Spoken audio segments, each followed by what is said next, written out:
Taylor, what happened last time? um, our fight with Copperhat and the Borenbog is not going super hot. Copperhat escapes.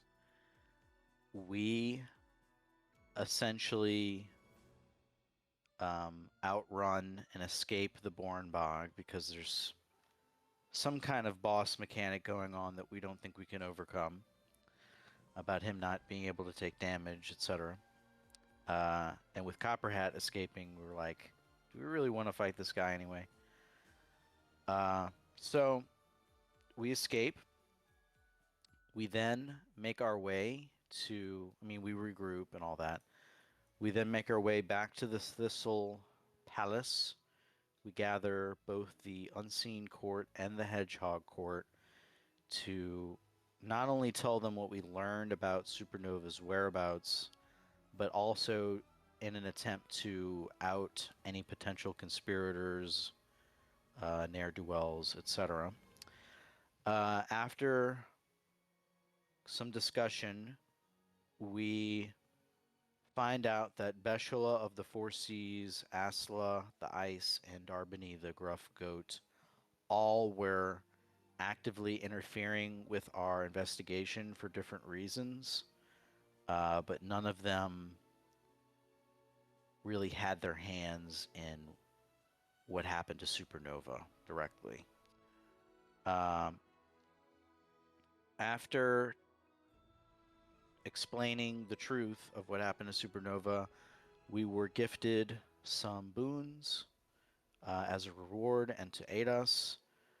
Riffian of the Wild Hunt transports us to the checkerboard battlefield in our pursuit of Copperhat. Eventually, find Copperhat in a tree. Um, the Wild Hunt hilariously leaves to try to find Copperhat, even though we already know where he is. So we are left to deal with him on our own. Um, Sorkovan tries to burn the tree, but Copperhat escapes into a webway that at the time he didn't know was at the top of said tree.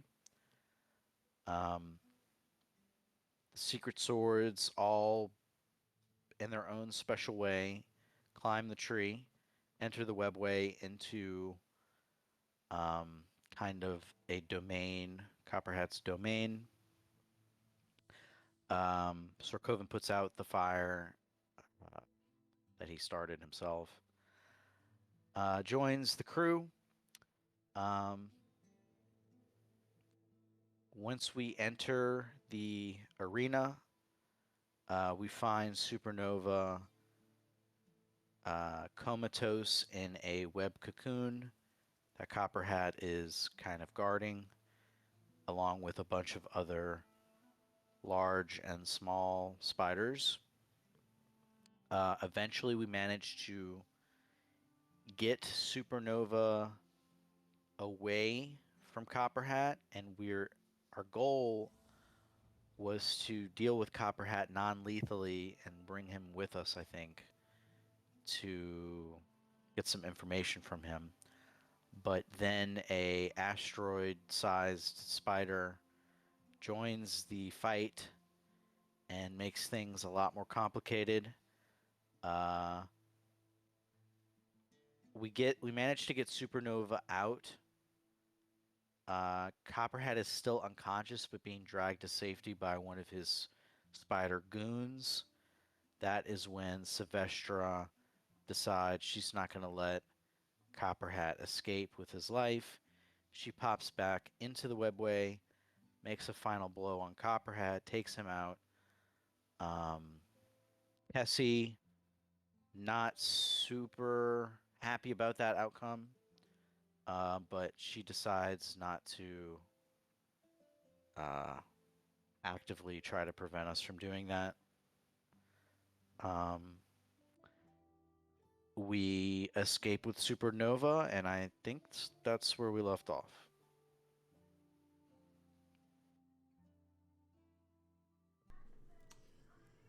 All Alrighty, so you all find yourselves at the base of this tree, back in the Feywild, out of the webway, and Alistar, your brother is sort of slowly waking up after you cast a lesser restoration on him. As he kind of sits up, he says, "Ugh, what did I drink last night? Wait, Alistar, what are you doing here? Who are all these people?" Oh, you're muted.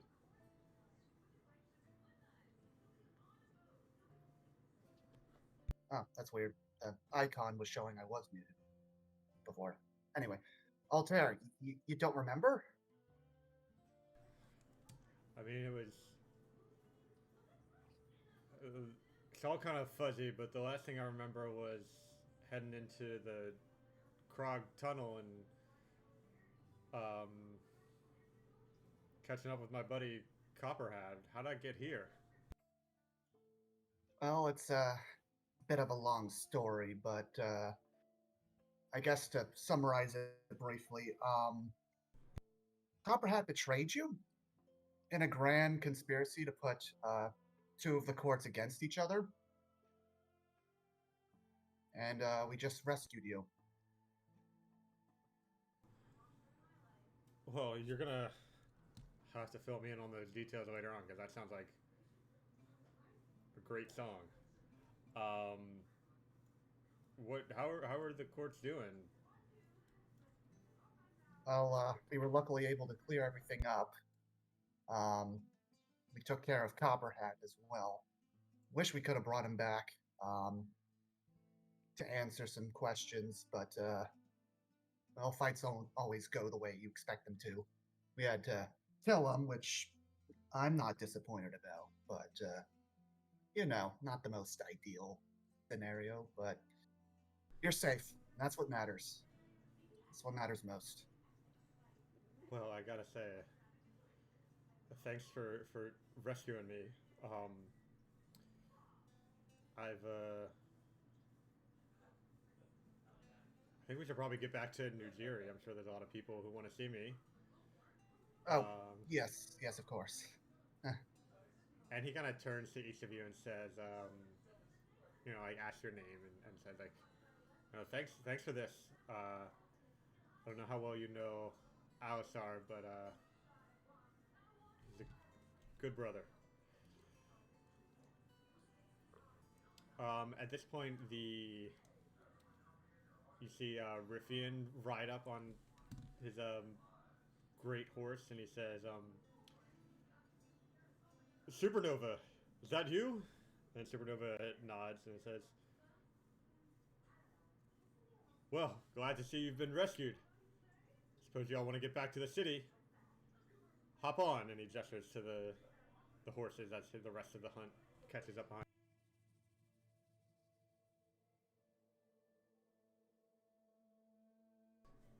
As you mount up with the Great Hunt and perform another mad dash back into the city, they bring you up to the Thistle Palace, where you see the courts gathered once again.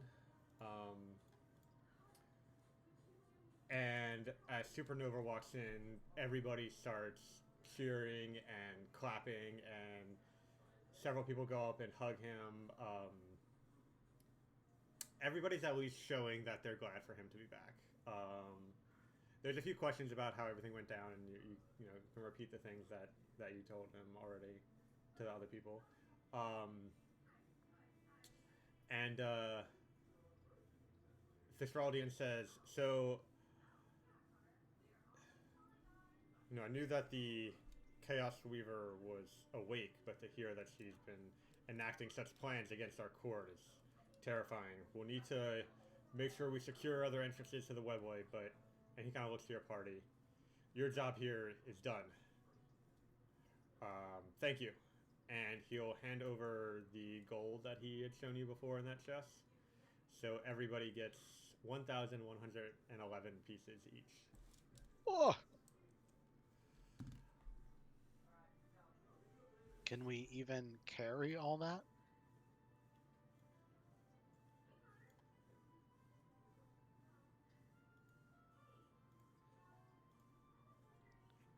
I cannot, but only by 2 pounds.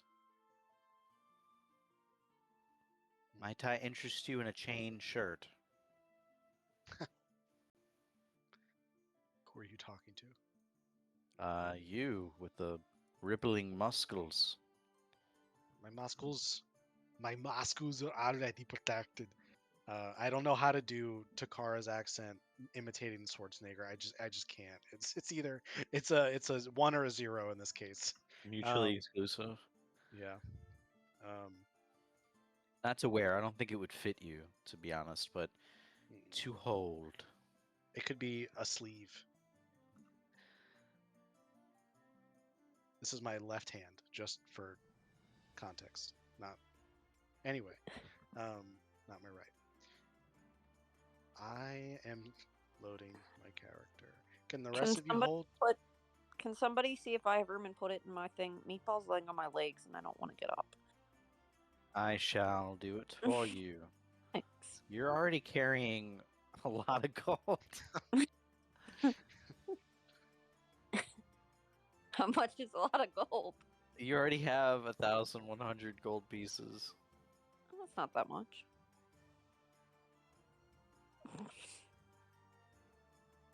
Okay, high roller.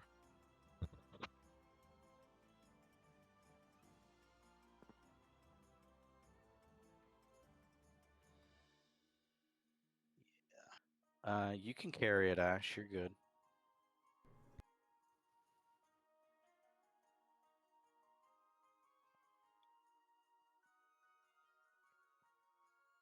Do we have a bag of holding?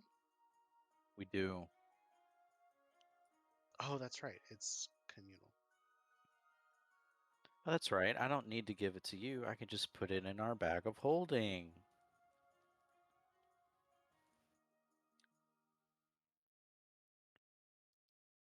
It's the Secret Swords icon, correct? Who has a bag of holding? Silvestra. Gotcha. Yeah, you can put it in there. All right.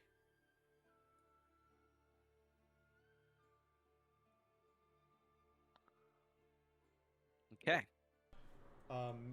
So as you're kind of sorting these things out, you hear a bit of an argument break out between Darbany and Caress. They seem to be talking about like what to do about the Chaos Weaver and have differing opinions. And you notice that like in addition to the courts here, there's a lot of soldiers, and the conversation starts getting louder and louder and more hostile. But over the din of voices, you hear a tune break out, and you see that Supernova from somewhere has a lute that he's strumming on, and he begins picking up a song. The describing the mysteries of the night sky, speaking of constellations and cosmic tales written above. And as the rhythm picks up and his voice gets louder, the arguing dies down and everyone starts singing along. And a couple of Mantis Knights bring out large jugs of ale, and everyone begins partying as it seems that the tensions between the two courts have been smoothed over by his return. What do you do now?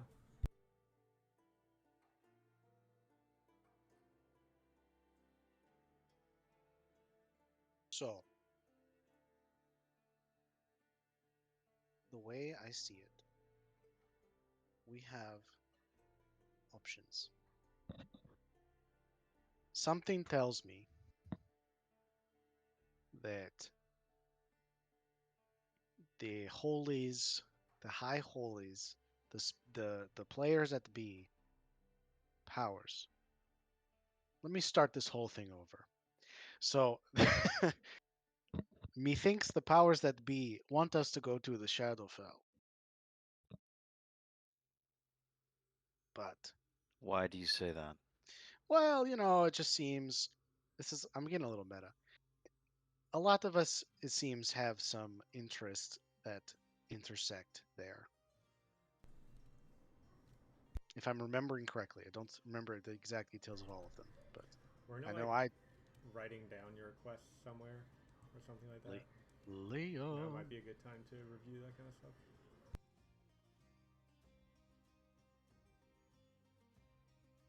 Don't we have a quest tab? We do. It is.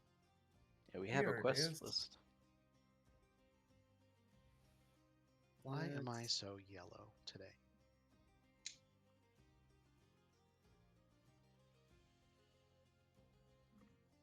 Okay.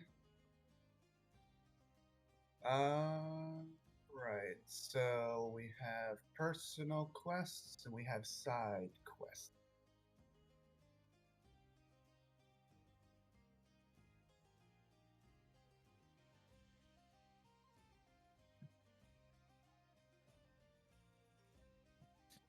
Okay, I'm just gonna. I think Hmm? Tokar is the only one with anything related to the Shadowfell. I know for a fact someone else, at least one other person, had something involved in their shit. But I don't know the exact details. I know for sure Takara does. But hey, if it's not there. Okay, for major quests we have investigate Balakai, the God Slayer.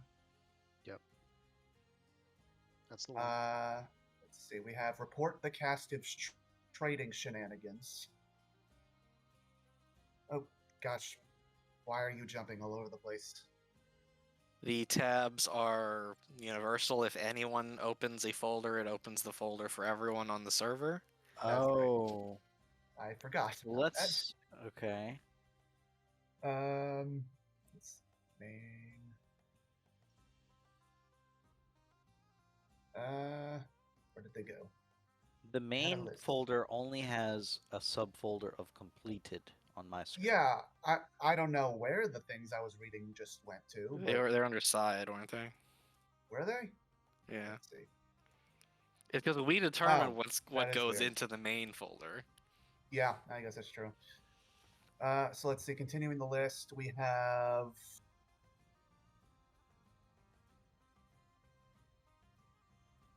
Oh, optional save lav. Okay.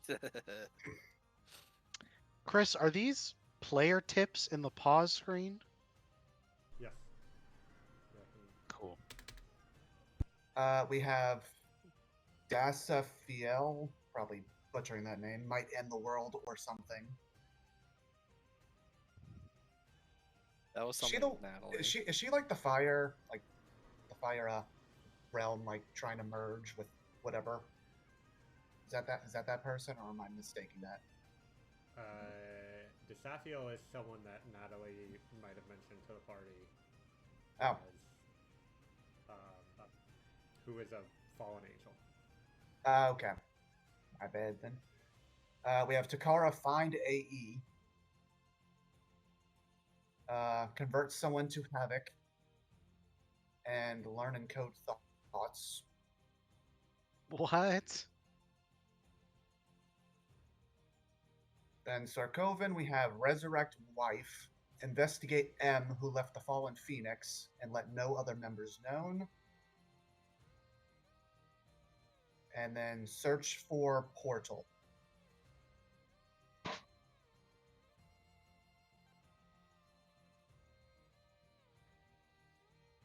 Then Kessie, we have search for Lahaj, a prospector who found metal that reminds someone of Kessie's tattoo.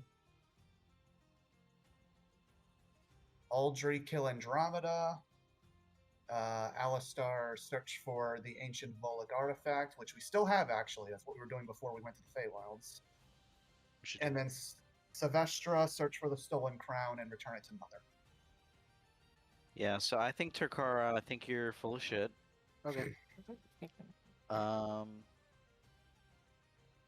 That being said, I'm not opposed to going to the Shadowfell. No. I Um, don't want to, as a player, I don't want to go there until, well, It's probably a dangerous place. Just Probably. Some say the Feywild is a dangerous place. everyone says the Shadowfell's a dangerous place. But I don't know how the Shadowfell works in Eochora. I only know how it works in Classic I- D&D. I think Chris has said that he will scale the challenge appropriately to when we go. So thematically, maybe it makes sense to not go there immediately, but practically we can go there, I think, whenever we want. I don't know about you, but me and Scales don't get along very well. So I think we should do whatever the party wants to do. Well, One thing as a small reminder, Sir Coven, at some point you got information from Solomon in Eneon about. yeah. So I think that referenced the Shadowfell. That might be the other thing that Chris is referring to. That might be that I have portal the- I mentioned, if I'm not mistaken. It is. Okay. I'm reading it right now because it's been a while since I looked at this. It definitely mentions the Charred Dominion.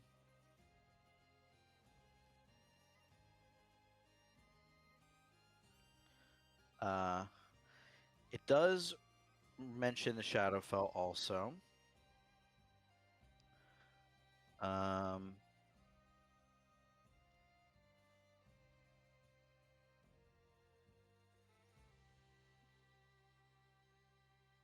Yeah, to access that portal, I will have to go to the Shadowfell at some point. However, there are some things that I need to do first. I need to, one, contact the Fallen Phoenix to let them know what I've discovered. Two, I need to go to Ethax. And I need to speak with someone that my late wife knew and was hanging around up until the time that she died. Once I do those two things, I will have prepared myself mentally for what's to come. I have no qualms about not doing those things immediately, as we have, other things pressing. Also, another thing is Mushroom Lady, and we still haven't really, I don't know that we've really resolved that issue in Udamanyu in general. That seems like a pretty high threat, near and immediate to where we were. Ethax is not far from Udamanyu, although it's far-ish from where we are now, specifically in Udamanyu. I can contact the Fallen Phoenix probably as soon as we get to some major civilization on the material plane. So I can do that anywhere. But yeah, that pretty much covers me in the entirety. I also was asked by my mentor to find someone who defected from the Fallen Phoenix, but frankly, I haven't been super worried about that particular task, despite the fact that I said I would accomplish that. But that's pretty much me in a nutshell. If we wanted to get back to Udamanyu, can't Lilavati now like light a tree on fire and we like walk through it, or can we like walk through a flame? Lilavati is not here. I know. We'd go back to that city that I'm forgetting the name of because I suck. The leaf lets her do the transport via plants only to home city, not to Utamanya. It only works one way. Shit.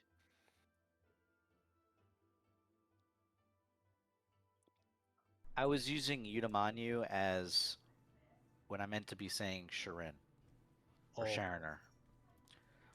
Utamanyu is close to Ethax, but where we are in Shariner is not super close to Ethax. oh. Liam, do you have access to that spell yet? On just the normal druid list? Which spell? Transport via plants. Let me see. The old A keyless 6th special. level spell, I think he would have just gotten you access to it. I believe that is correct. Let me see. Yeah, if y'all need to Oh, look. hop around places, that could be useful. Yeah, I could. I took a different spell, but I could certainly switch it if we think it would be more. I think that would be more. Transport via plants in Beneficial. a forest nation? Could be very beneficial. What spell did you take in its place? I took heal in its place, which I have other healing magic, although heal is pretty good. But We I definitely. can. Sorry. No, you're good. Liam, you could also tag out like a lower level one and just have 2 6th levels prepared, even though you can only cast one of them. That is true. Yeah, I could definitely do that. Yeah, I have a couple that I could ditch and then just have the one spell slot and have the choice. Yeah, I think that's better. Just so I can have a little more versatility in what I can do. You are the big dog, big dog. It is your decision. Do we know? Actually, Audrey. Yes. What you trying to do, big dog? All I want to do is kill Andromeda. That's literally all I want to do. You know, in Skyrim when they had that like No. procedurally generated quests that just kept popping up like the same ones. No. When Liam was reading the quest log and it was like kill Andromeda, in my brain I was like, again, it's like the same like pot that you have to sneak into that guy's house and steal. I feel bad for Audrey. I saw that meme in SpongeBob where it's like, how many times do we have to teach you this lesson, old man? Yeah, it's like us to Vacastro just killing his children. Like, it's actually awesome. Yeah, but I think that is it, huh, Aldry? That's all. That's pretty That's much all I want in life. That's all Altry wants. For now, anyway. Do we even know where they are? Where the At this rate, they'll find us. Yeah. Also, where do find we them? Yeah. like realistically? Do we think if we kill her again, will it be permanent this time, or like do we have to deal with the castives like as a whole to make her stay dead? You know. It's Well, definitely possible that we have to deal with them as a whole, but we did say we don't think Papa, whatever his name is, has more wishes on his ring, and that's what brought her back. So if he doesn't have any more wishes, then probably will stay dead. But I mean, I agree. I almost think if we need to take out more than just her, if we're gonna keep her dead. Yeah. hmm. I mean, like I'm That's down. I'm down for a whatever. that's a big boy play trying to take down the Vakastros all together. Yeah, I feel like That's a major order, I think. we're gonna need to work on some ally building, which we can do, right? Like on the way. Yeah. But we don't Definitely. even know where they are, like you said. So Well, we know where their headquarters, where their state, where they come from, but yeah. we don't know specifically with their scrolls, and they could be anywhere at any time, really. Bro, Yeah. we haven't. It Mhm. blows my mind sometimes when I realize we've been in the same like nation this whole. Dude, your world is so big. It's so it's so big. Yeah, the casters aren't even from there. They're from an entirely separate nation that Yeah. Yeah. was the first one that I ever had people be in, and then they left and went somewhere else. But Oh, Do we know, Sylvester, where the person you're trying to find is to get your crown back to your mom? They're in Sharoner. mm,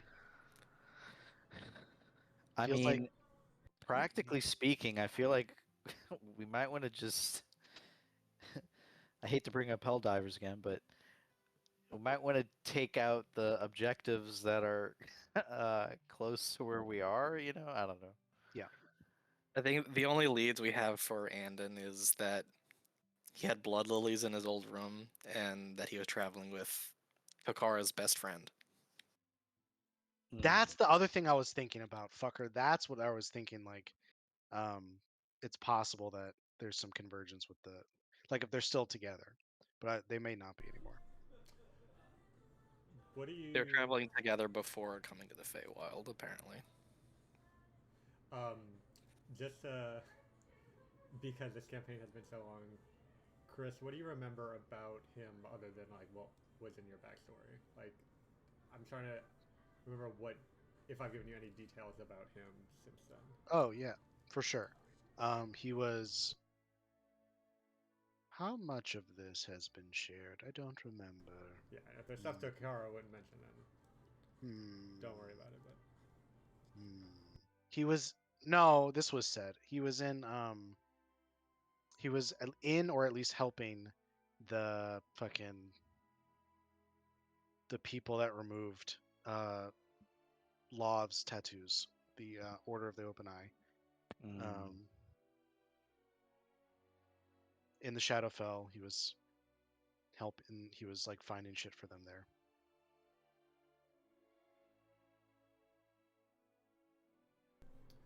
I also wanted to mention one other minor detail from like over a year ago that may or may not be useful to just remind you of. The reason he had to use the wish spell to bring Andromeda back is because Aldri's order have these special coins that they give their people. That if you put the coin in the mouth of somebody within 1 minute of their death, they can't be resurrected by anything short of a wish spell. Um, Do you have more of those coins? I don't know. Do I? I think You do. You have one more soul anchor, according to your Oh, inventory. Nice. right because when your dad showed up and told you that Andromeda was still alive, he Oh gave you yeah. a replacement one. I think there's at least a decent chance that if we find Andromeda and kill her again, we might be able to kill her for good. Yeah, but remember how easy that was the last not the time I killed her, but the time we last time we were fighting her. All How right, we easy got that was? we It's got not. caught with our pants down, and I trusted It's Law. like we caught them with their pants down the first time we killed her. Yeah. So I Physical think this consequences. I think this time we'll be more wise, and I won't be as easily tricked. I won't be tricked by Love, and that'll put us Sure. in a much better situation. I feel like we would be remiss also if I didn't or we didn't ask. Chris, do we know if Kessie has like goals or if she's actually just kind of looking for new shit? I mean, I've talked to Jay about this separately, but like she's very much just like along for the ride, happy to do whatever. Like Okay. Jay recognizes that there's a lot of goals in the campaign already. And I do have some plans for her in terms of like character development and stuff that she'll do, but it's going to be more of a reactive thing than a thing that y'all need to say, okay, we're going to go do Kessie's thing now. Cool. Because I feel like it would be wrong of us to decide without her input if she had shit she was trying to move towards. Nothing specific right now.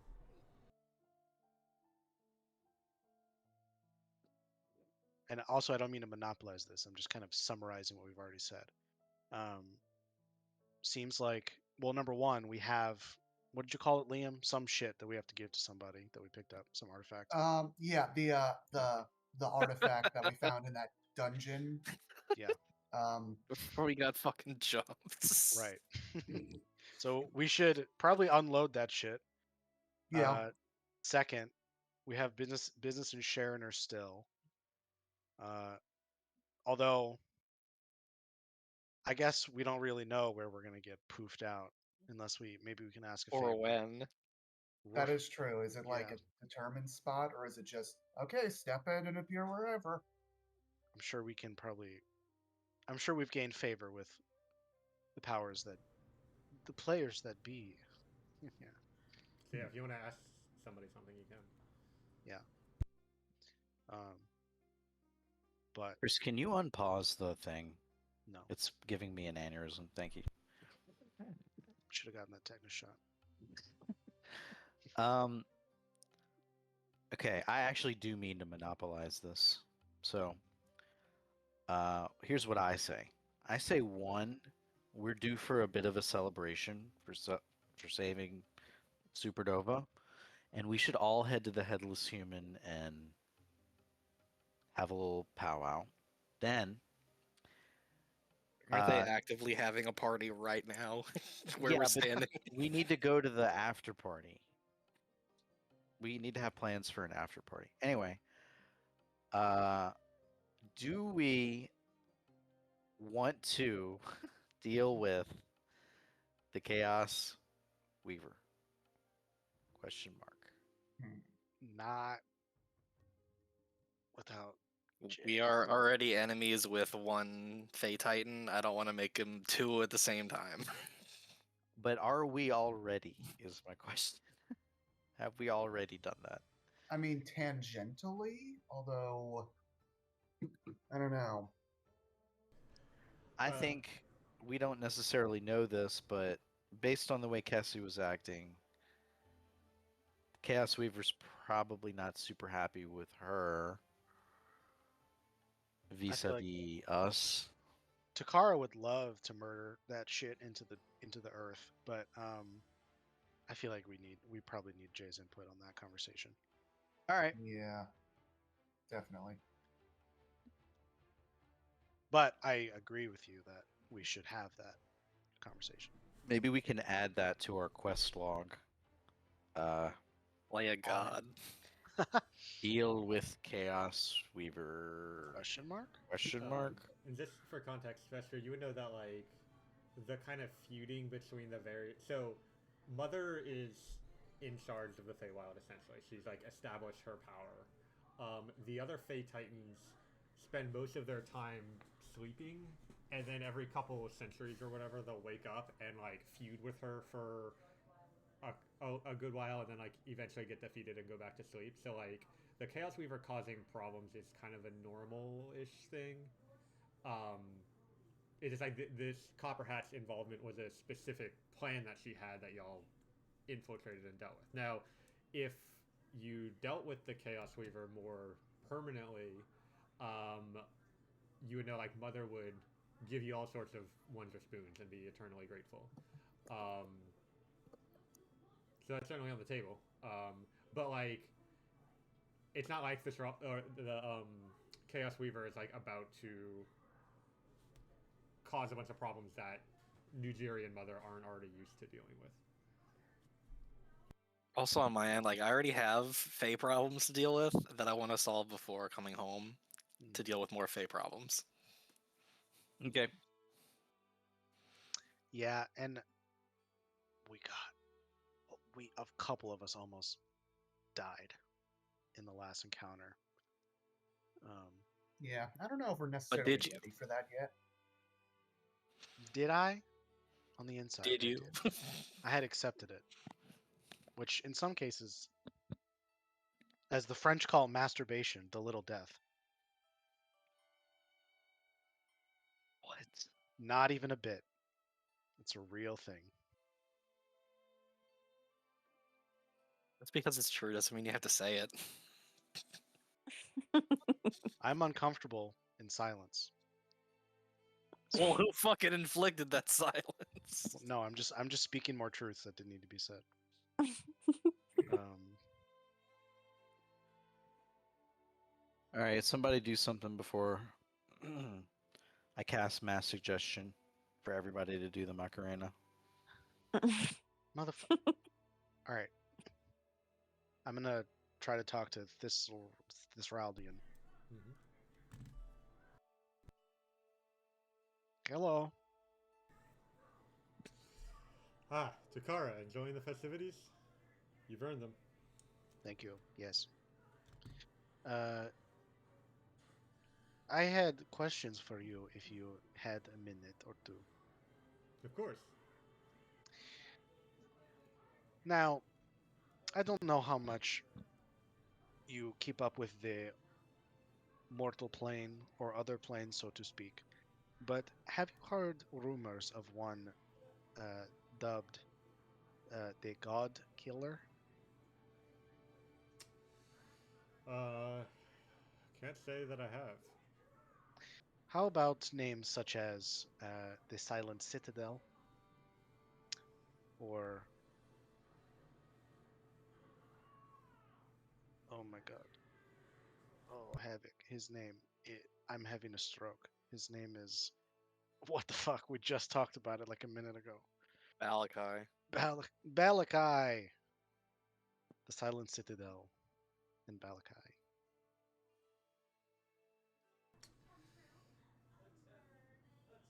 Doesn't ring a bell. Okay. Do I? Do I believe him?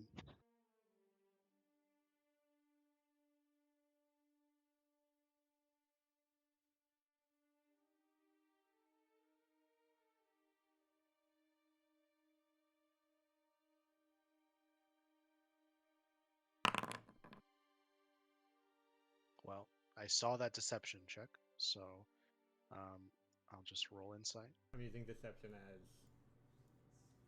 like the thing that As opposes charisma? insight. Yeah. Sure. Having hidden intentions. But yeah. Well, Um, okay. Thank you for your time. And then not covertly whatsoever. Lord Ulstor, hello. Hello. Hello. Good surly, my lord. Do you have time for just a moment of question? Fire away. I hope you, in my head, I hope you didn't hear this. I just asked someone else these questions. I don't know how much you keep in touch with the mortal plane or other planes. Have you heard of one organization such named the Silent Citadel?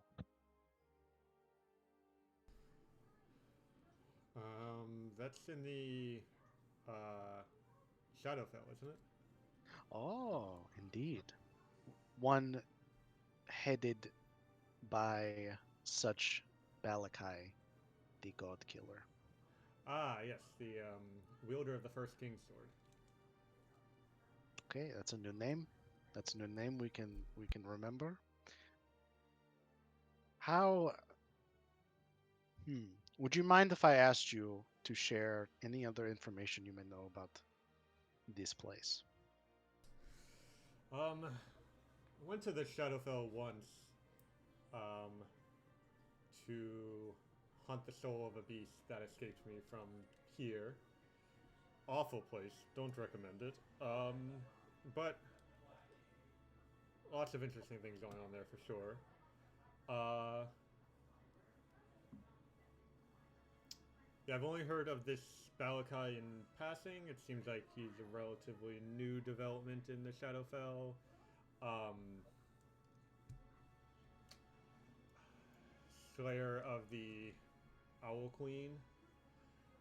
Um, Former ruler of the Shadowfell.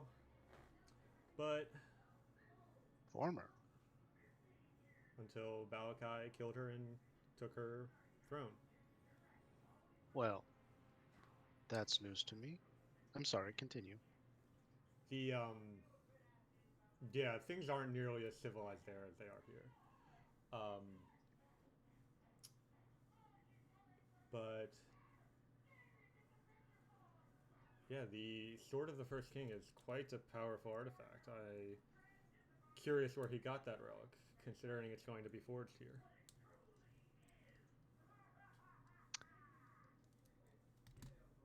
I'm sorry, going. I hate to ask. Going to be forged here? That's what I said. That is what you said. Yes, it is. Is there any way we can stop that from being? I'm not there. Sorry. I mean, you can overhear it if you want. But If you want. I'm listening, but I don't butt in. You know, I know that. Let me ask you this: do you know where this sword will be forged?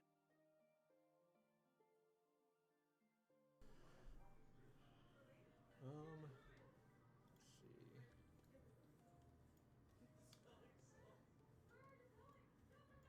There's a lot that needs to happen for the sword to be forged, but the final pieces will be put together in the town of Olivine.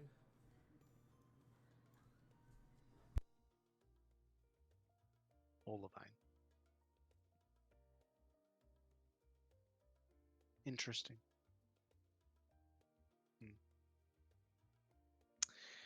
You know, and I also overheard you say that. Overheard. You were speaking to me.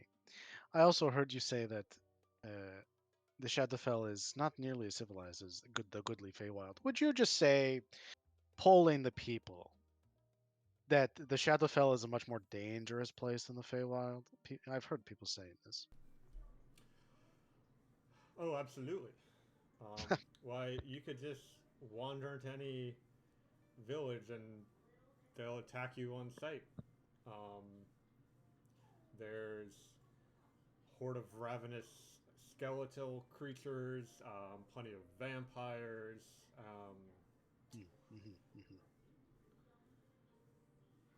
Dark elves, all sorts of nasty creatures. Of course, unlike the Feywild, which works on such a level that makes perfect sense and is not dangerous. So I'm also hearing you say that one does not simply walk into the Shadowfell. I will keep note of that. Well, you're not the only one who wonders where and when Valakai will get his weapon.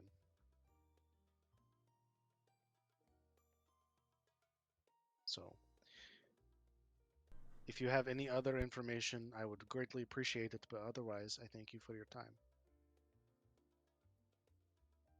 He kind of nods and heads back to the party.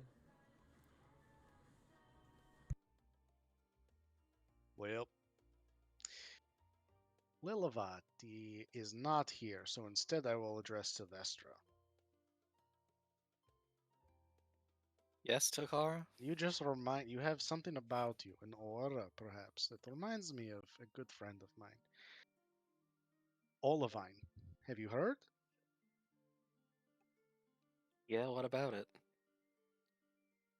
Does it exist yet? It's always existed. Are they perhaps known for a great exportation of like very powerful calculating weapons? I like to call a lifeline. Roll a history check. Let's 50-50 on this one. History, baby.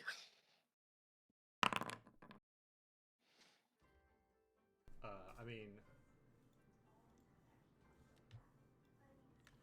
it's up there, and you mostly have avoided the place because it's all you know about it is that it's mostly populated by people from the material plane, and most Fae like to mess with them or make life difficult for them in all sorts of different ways. So it's not a very popular place to go.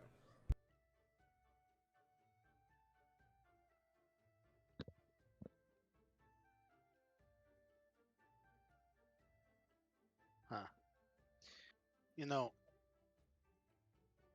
I'm like 80% sure that the very knowledgeable and generous Fae just, the words revolving around time kind of work differently here.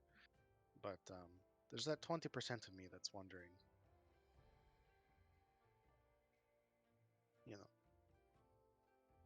you know.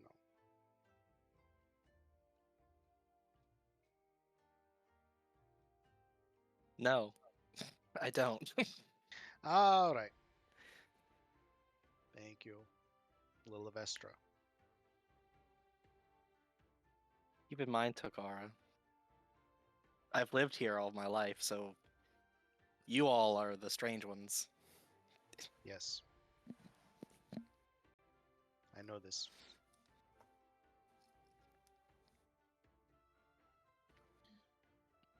Welp.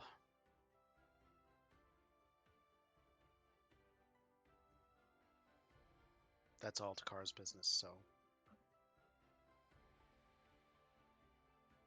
So what's the plan?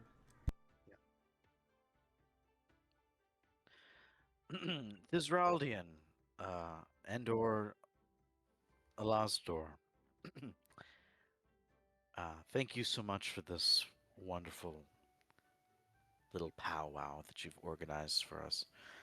I do think that my friends and I mean to mobilize soon and return from whence we came. How do you plan on doing that? Well, I think we were going to make use of the portal at the top of this palace. The sorry, I don't know if I mentioned before. The portal is currently out of commission. Right, so is there a way that maybe we can just, do some timey-wimey stuff and make it to where it was working again? What do you mean? I was hoping you would know what I was talking about, to be honest. I mean, we've tried everything we can. We've tried poking it. We've tried throwing feathers at it. We've tried telling it a good poem, but it's still not working. So, not really sure what else could possibly get it to send you to the right place. Have you tried turning it off and on again? It's a good idea. Ferg, and he kind of waves over, and he kind of like talks to him for a second, and then Ferg like wanders out. We'll see if that works. I'm not super hopeful. But if not, if you really want to get the portal online, maybe you could head to the Honorable Halls of Accumulated Wisdom. There might be some information there. Okay. Well, Someone had to take the bait there. assuming it was fixed, do you know where exactly we would be spit out on the other side? Or what the mechanics of that are? The if you're able to fix it, the connection I believe was to the city of Jolakabo in the material plane.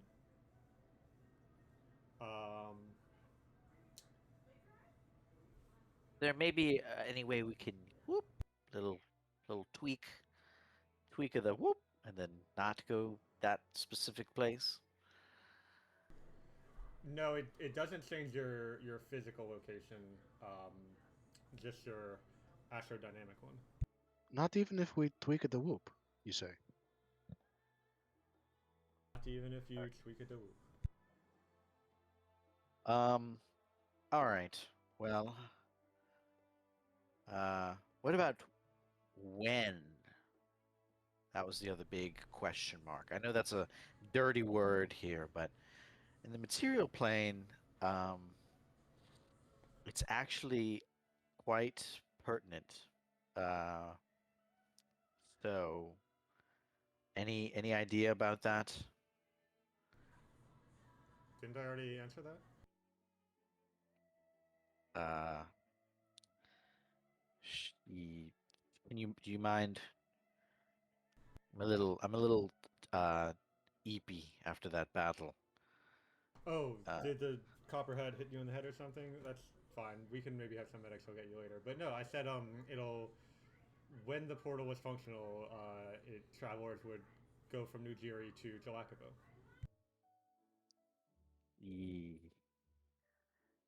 All right, this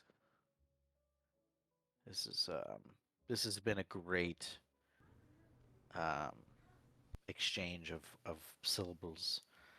Um, I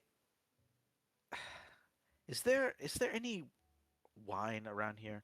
Also, can you do something about my skin? I accidentally drank something and I it was cute for a while, but now I'm starting. I wish I had my old skin back. Oh yeah, that's easy to fix. We'll just need a. It's from the fountain. He points over to the fountain that you drank out of. Yeah, that's the one I drank. Is that the one I drank from? Yeah, it's in like the courtyard of the palace. Yeah, Before that's you the got one here. it just looks so good. I don't. So I just drink from it again and everything's fine. No, no, you have to put the water back where it came from, and then you'll be fine. I have to. Look, the fountain is Okay. mad at you because you took some of its water, which is a perfectly understandable mistake. So once you give it its water back, then Is there any way I can give Oh, it not the water that I took? Because that might be a little problematic. that's a nice harp you have there. If I took that harp and then gave you a lyre, you wouldn't be like happy, right? You'd want your harp back. They're both stringed instruments, but there are qualities that are different. Water from one source, water from another source can be different, but I aim to put precisely the same type of water. It's not I don't want to put salt water, for example. I want to put I mean, fountain what if he water. pees in it? Like, Pee is not water. That is precisely what I will not do. We don't know that in the Feywild.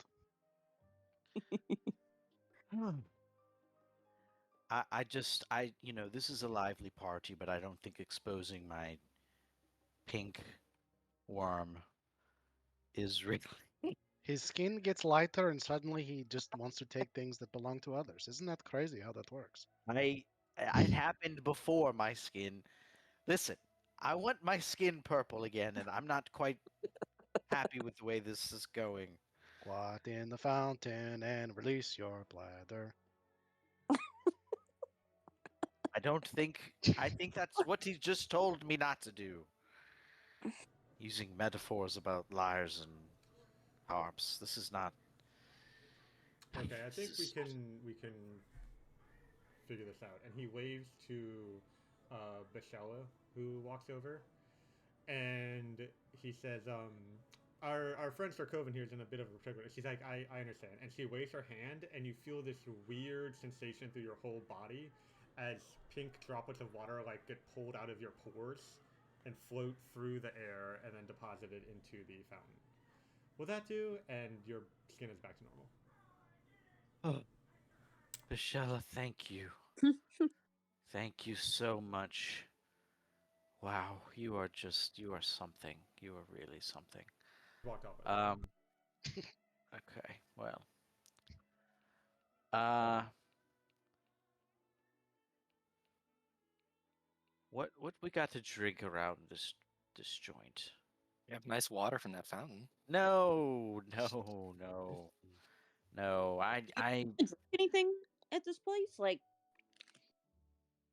what happened with the fountain? You know, like, you really want to risk it again? Whatever. well, the problem is Algie, I understand where you're coming from, my dear, efficient He's stalling. Algie. Um, the thing is I took the fountain water, and I didn't think about the ramifications of such a selfish act. Here, I'm assuming that because these beverages are being offered to me, I won't suffer any huge changes by consuming it. Does that does that add up in the strange sort of non-logic that works here? Anybody have any problems with that? Okay. I would like to drink something, please. Yeah, there's plenty of different types of drinks to go around. Um, the use your imagination. I'm not a drinker, so I can't. I always struggle when it gets to this part in I D&D games. But would like perhaps a mint julep of sorts, and I'll sip on that and just kind of make merry and act aloof. okay, you do so. What's everyone else up to?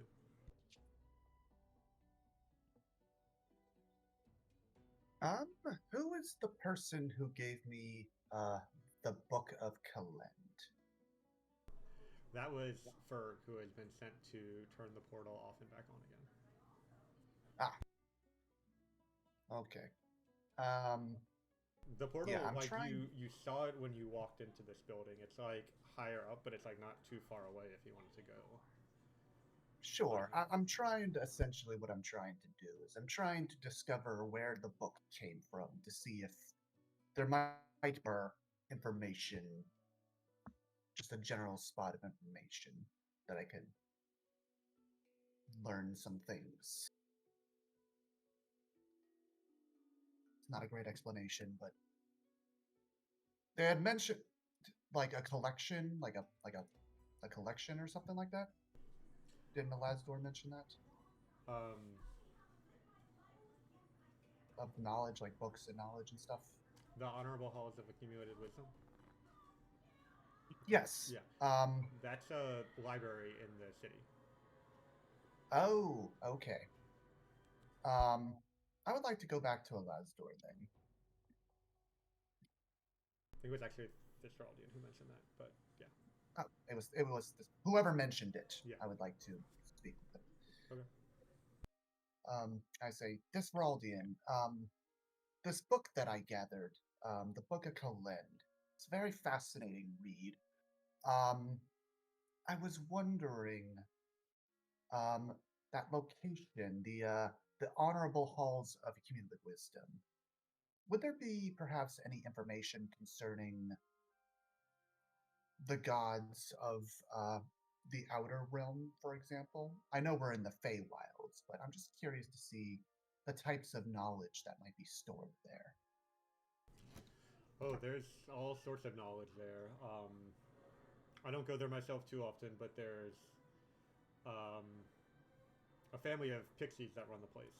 So if you talk to them, I'm sure they'd be able to point you in the right direction to what you're looking for. Fascinating. I will certainly have to take a trip there before I head out. I'm always the type of person who likes to engross himself in knowledge whenever I get the chance. It's just been a bit chaotic here, of course, given the circumstance. Understand. Yes, I appreciate your time, and I would actually like, unless anyone else wants to do anything, to find Altair. I'd like to speak with him for a moment. Ah, Halistar. Have you had much to drink yet? This is a party, and I won't stand for you taking things easy after all you've done for me. Of course, Altair, of course. There is something I am curious to ask you. A couple things, actually. Last I heard from you, you were performing in FX. What brought you to the Feywild? Oh, well, I started making a name for myself in FX. There's a lot of real interesting people there, a lot of wonderful musicians I learned a lot from. Um, but a lot of the more powerful individuals politically in the cities there um, have bonds with various creatures from other planes. And there was one that I was working with for a time who had connections to the court here in New Jiri. A friend of Lorina's, actually. And so he kind of mentioned that there's. He just talked about this place a lot, and it caught my attention. Seemed like a great place to be, and so with his help, I got teleported over here. And gotta say, it's been a blast. Really, a lot of interesting things happen here, interesting people, and I've had so much fun. Yeah, that's good. You always were the type of person to always engross yourself in the weird and the wacky and the fun. It just, I don't know. It just, maybe this just isn't my scene. It just seems like a lot of the people here, while you were still missing, they didn't treat you with the most respect. And yet here they are cheering for your return. It's just a weird feeling I get. Yeah, it's Like, certainly a chaotic lot. But I like to do my part to, when I'm not wrapped up in spider silk, to keep the peace around here and keep things civil, and I'm glad to help out. Well, it certainly seems like things are finally feeling back to Feywild normal, let's call it. I'm just, when I heard that you had been killed, there were so many thoughts going through my mind. Like, how would I bring it up to mother and father and Cass? But then again, I'm glad I don't have to worry about any of that. He puts you're- a hand on your shoulder and says, Alistar, I appreciate you being concerned about me, and that means a lot. But I swear to you, when I do die, you're going to hear about it on newspapers and tabloids across the realm. It's going to be the most dramatic death you've ever heard of. Bars will be singing tales of my death for decades. Yeah, you certainly would go out with a bang, wouldn't you? Have it no other way. Yeah. Well, I'm just glad you're here and that you're safe. And I just give him a big ol' hug. He gives you a tight hug back. Listen, I heard it sounds like your group might be heading back to the material plane, so, keep doing what you're doing. I'm going to stick around here and keep things peaceful, but if you ever get into some spot of trouble, send word my way, and I'll try to return the favor of what you've already done for me. And I think maybe some of the friends I've made here might be able to help you out as well if you need their help. So you've earned some allies here, and if anything ever happens to you like what happened to me, well, I guarantee you I'll devote everything to saving you, just as you did for me. Let's hope it doesn't come to that, though. You got it. And then as I walk away, I just say, just be careful about going around any spiders. You got it? I don't want you going through that again, okay? Oh, I have arachnophobia now. It's not fun. Yeah, I almost got killed by a giant spider, so I might have that too. And I just returned to the party. As Alistar's coming back, I'm gonna walk over and start. I'm gonna try and get a conversation with Altair too. Hey, I saw you hanging out with Alistar, but you seem to fit in, and he kind of gestures to the place around him. Fit in here a bit more. I'm from here, that's why. I overheard you saying that you have some connections in the material plane. Is this correct? Yeah, there's, I performed around FX quite a bit before coming here. Nakota in particular. There's a few different clients that I kind of did a lot of private performances for, as well as shows in various establishments. Have you ever come across a man that looks like this? And I go over kind of like the nearest pond, and I use some control water magic to show a picture of Andon.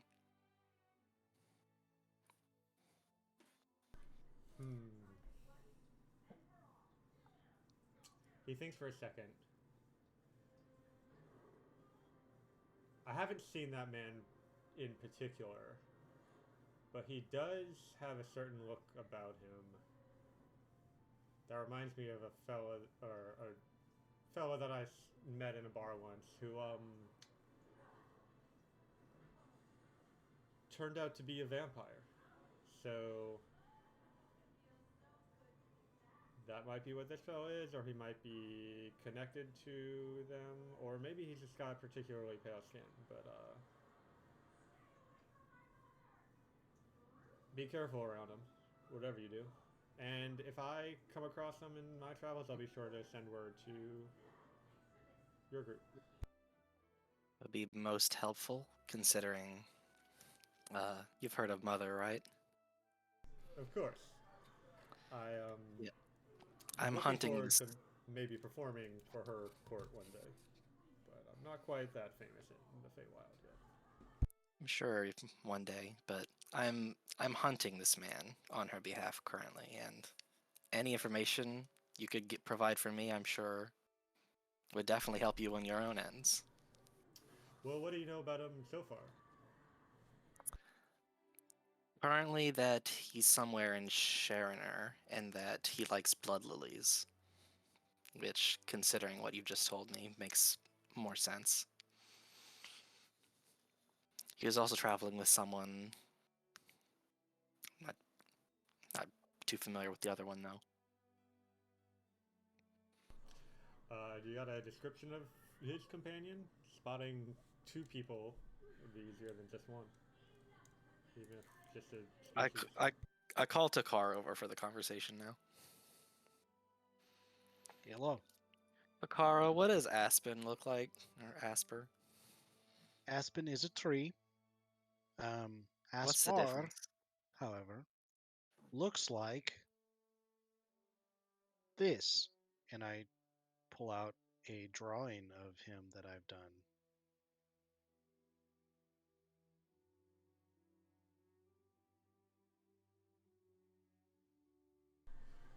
Yeah.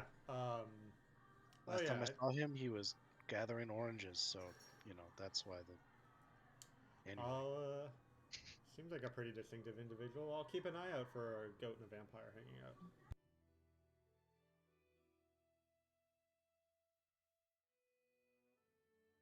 Thank you very much, Altair. Hope you enjoy the rest of the party. You as well. Pleasure making your acquaintances. At the notion of vampire, I kind of just go over to a tree and just start slamming my head into a wall or into the tree. I'm afraid that's not an aspen. I know you're really trying to find one, but anyway.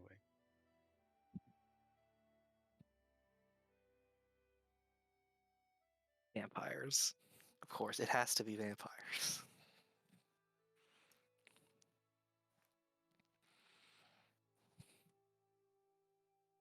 Also, while I have you in this mood, congratulations to Mother on her double album release the other day. Really happy to hear of it. Somewhere the sun chuckled in the distance. Anyway, goodbye.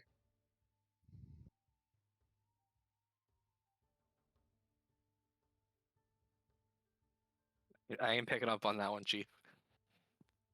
Taylor Swift released double albums. Mother.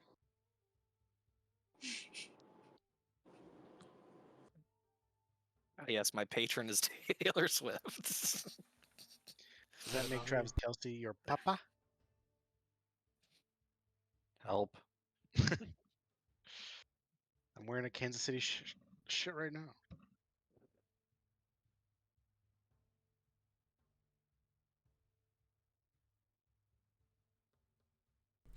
Well, this world's not going to save itself. So what are y'all doing now? Do we still want to go to the after party? No. We got to get Okay. knowledge. All right. We got to get knowledge at the knowledge place. Let's go. This hat is hurting my skull.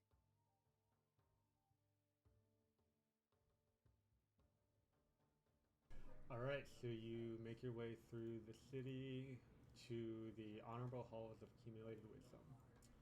You head inside. This library is filled with labyrinthine rows of books, scrolls, bound codices, and loose bundles held together by twine, ranging in content from Cyclops recipes to capybara philosophy to forbidden spellbooks. A pair of ancient pixie siblings who own the library introduce themselves as Alba and Zanel. They're wrinkled and blue skinned, and there are dozens of younger pixies sorting and searching books all around.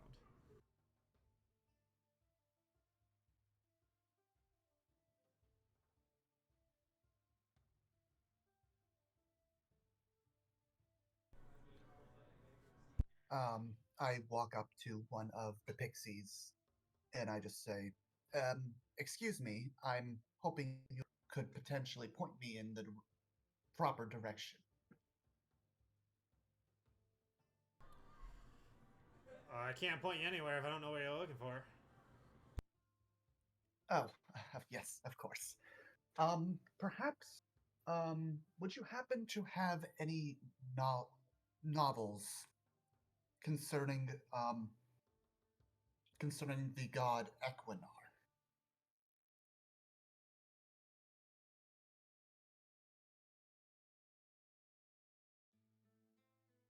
You're muted, Chris. Elder Guards, section 3, row 7, on the second shelf from the top. And she kind of points you in one direction. And then she shouts at you, and don't speak too loud in the library. Oh, no. yes, Well, yes, of are the course. books going to explode? I guarantee you I will be most silent as I read. Thank you. The other one scratches here and says, wait, what was that? I didn't hear you.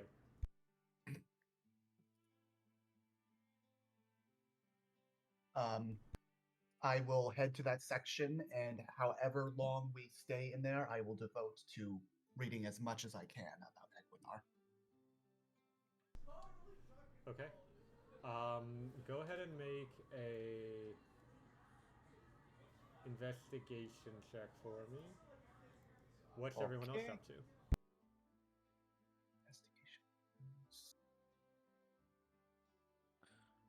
to? Um,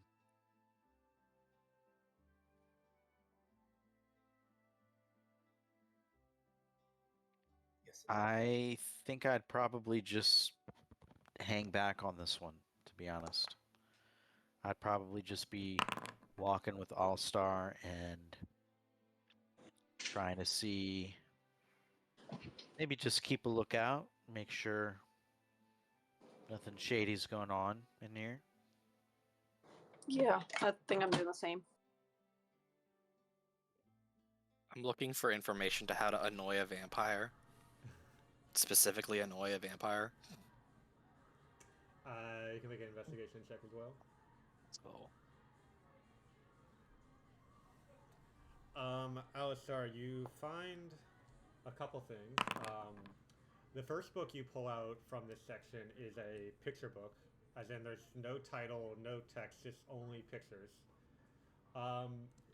But they do seem to be pictures of gods, and you're able to use some context clues and figure out that this one is Equinar. Did this work?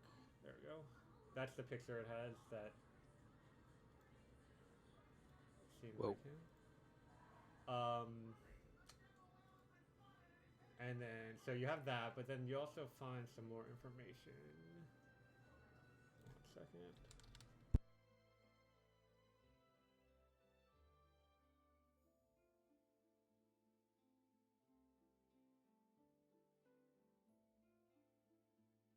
You find one book that seems to have a bit more information. So Ekinar is the god of continuity, patience, endurance, consistency, and perfection. His holy symbol is a completely full hourglass. His holy weapon is a mace. His alignment is lawful independent. He is a member of the temporal gods and dwells in the realm of the ageless.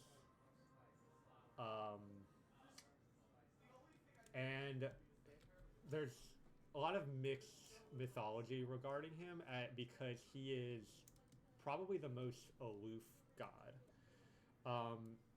It's not uncommon for Eochoran gods to descend to the material plane from their divine planes and engage in mortal affairs, but Ekinar is not one to do that. There's like rumors and myths, but no clear evidence of him ever coming to the material plane, or leaving the realm of the ageless. And he is very hands off compared to most of the other gods. There's also no confirmation but speculation that he is the first of the gods, and a lot of the other gods kind of hold him in some like they have a lot of respect for him, but what they actually think about him is not something that they typically share with mortals. So there's not a lot of like clear cut evidence on that. And so, Sylvester, you ask some of the pixies for help in annoying vampires, and they point you to a section. There's a bookshelf, and at the top it says "How to Annoy Vampires," and then the whole bookshelf is empty except for a clove of garlic sitting on a shelf. Do I have to check that out? It's got a written on it like a number. And you see like in another section where there are books, there are like numbers on the spines, so it's like that's how they keep track of their inventory. So it seems like you could.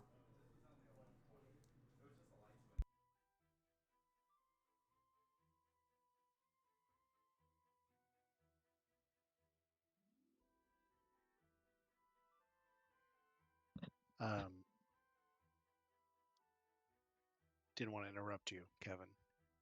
If you were gonna No, investigate that garlic more, okay. Good. Takara will ask about knowledge of weapons that have the potential to slay deities, or the forging of such weapons.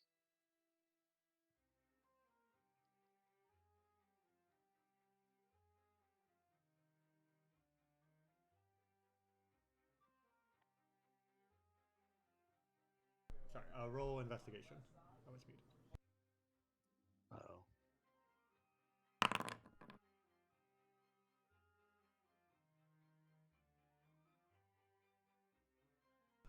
One second. I find an onion on a shelf, numbered 69,420. So you ask one of the pixies for help with that, and one of them says, "Oh, you're looking for information about the first king? Well, we only got one book about that, and your friends already got it." Which friend? Alistar? The pixie is like flown off at this point. Goodbye. I find Alistar.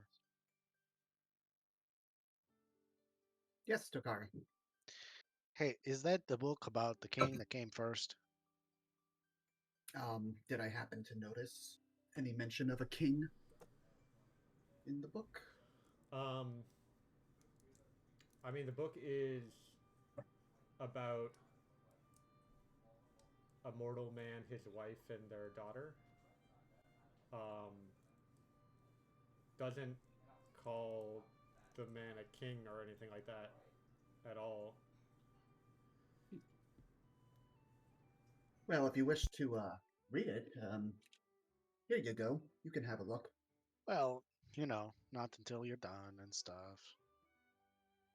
I don't mind waiting.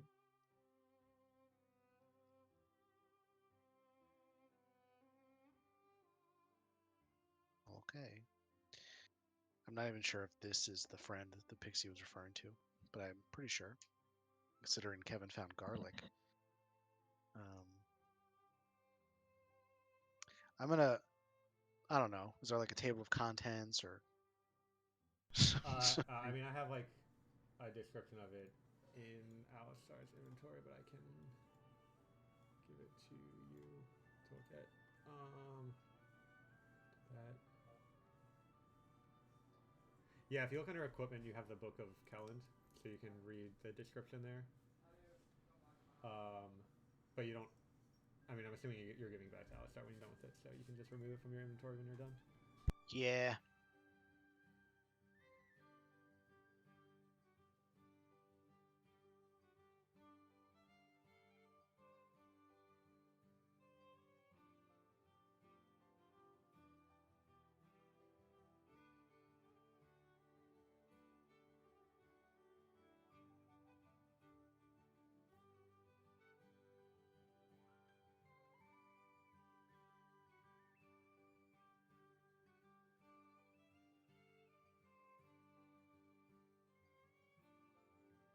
Okay. Takara has no other business here.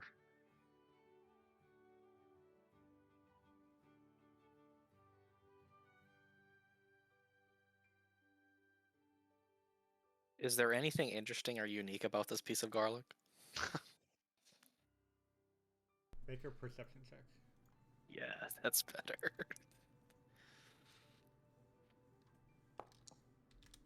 Should have just not let me interrupt you. Ass. I had to think about where to go with the bit. I needed time.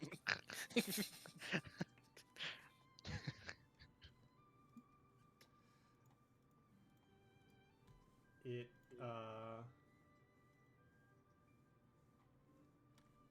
you are 100% sure this is a completely ordinary piece of garlic.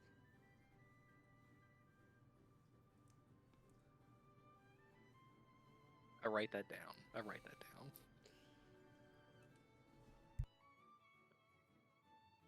All right, I'm actually kind of curious about what useless information I can get here. I approach the pixies and I say, "Listen. Listen very closely because I'm only going to ask this question once. Where are books about saving my dead wife?"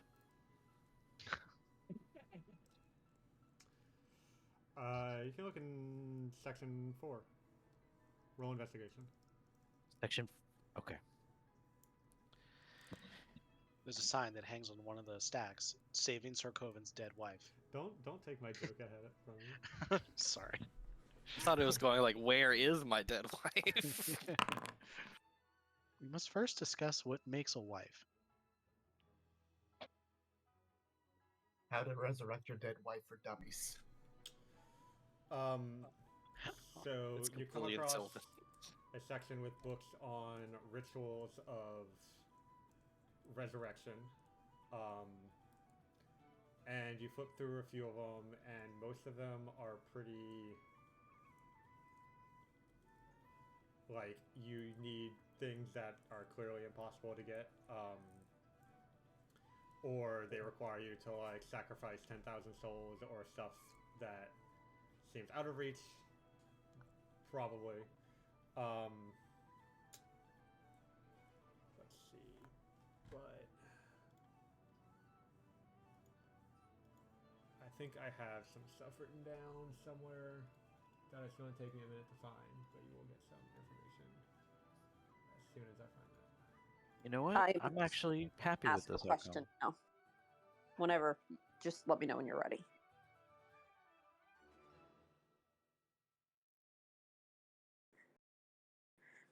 Oh. Okay.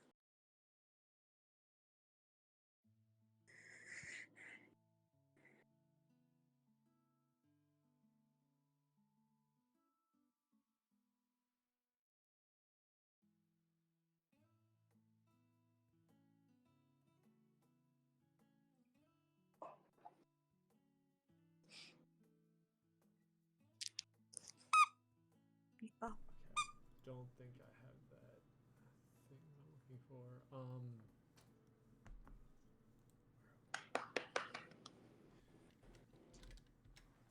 one other spot I can check. There's a specific thing I'm trying to find from much earlier in the campaign that I think would be relevant. Quick side note: this book is fucking awesome. Just wanted to say that. Nice. And I give it back to Alistar. Did you find what you were looking for? No. Not even a little bit. But it's This cool. book is incredible. It's completely worthless. Oh, it's nothing. It is nothing. What? It is many things, but worthless is not one of them. Through that. Just worthless to Takara.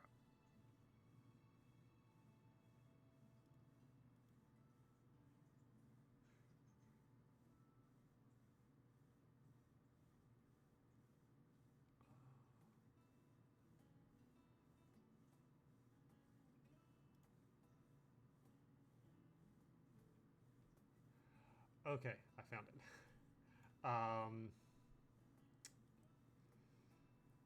You find there's like an orb on the shelf that you pick up and you like made of glass. And I'm gonna ponder this orb.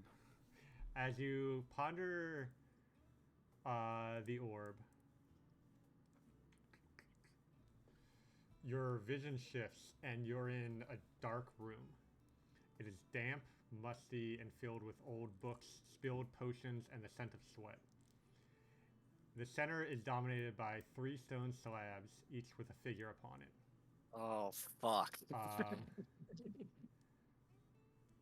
2 of them have women that seem to be gently sleeping. And on the third, you recognize Vocastro. Faint runes glimmer on the stonework around each person's heads. But Vocastro looks different than when you've seen him before.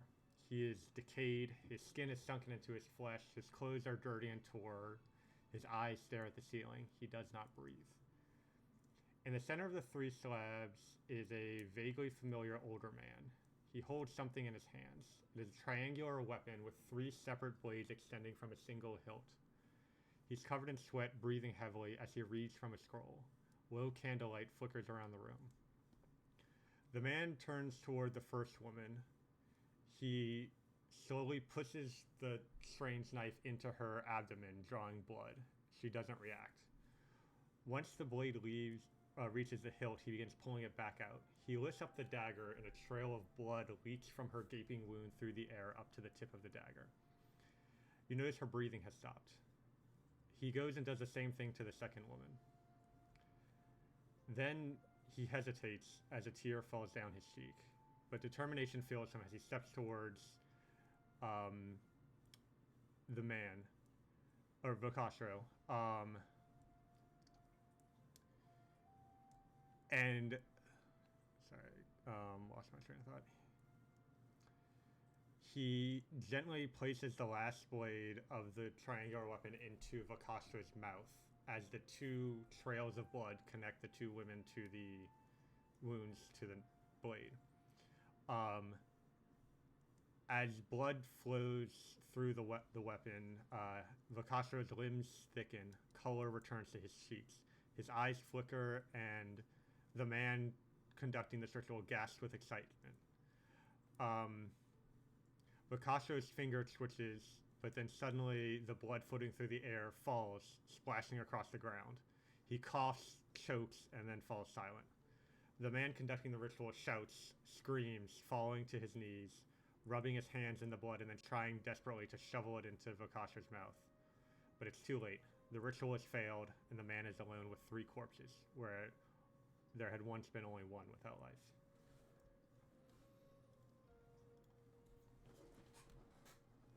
And then you're returned to your senses in the library.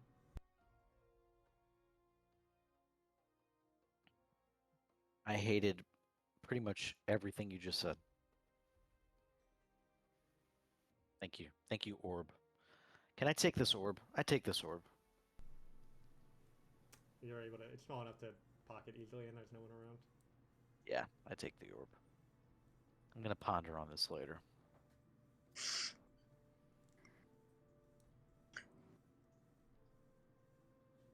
Can I ask about a book? Sure.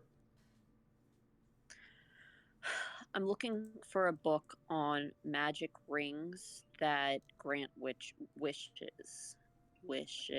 Sorry. All right, make I also want investigation a ring. check. I also want a ring that grants bitches. Just Yeah. throwing it out there. Whoa, witches be upon ye.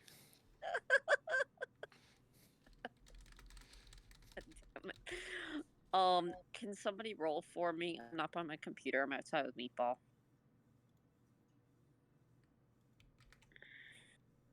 Taylor, I think you're on mute, but I think you're saying you're rolling for me. I can do it. I can do it 9 times.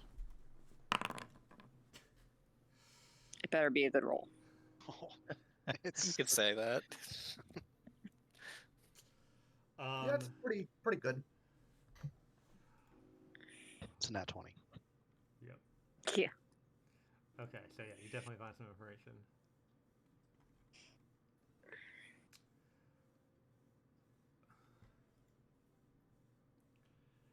So,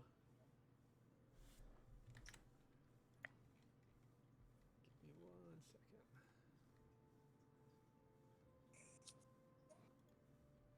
I don't know if I conveyed it properly. It actually is a nat 20. Nuh-uh. Yeah, like actually.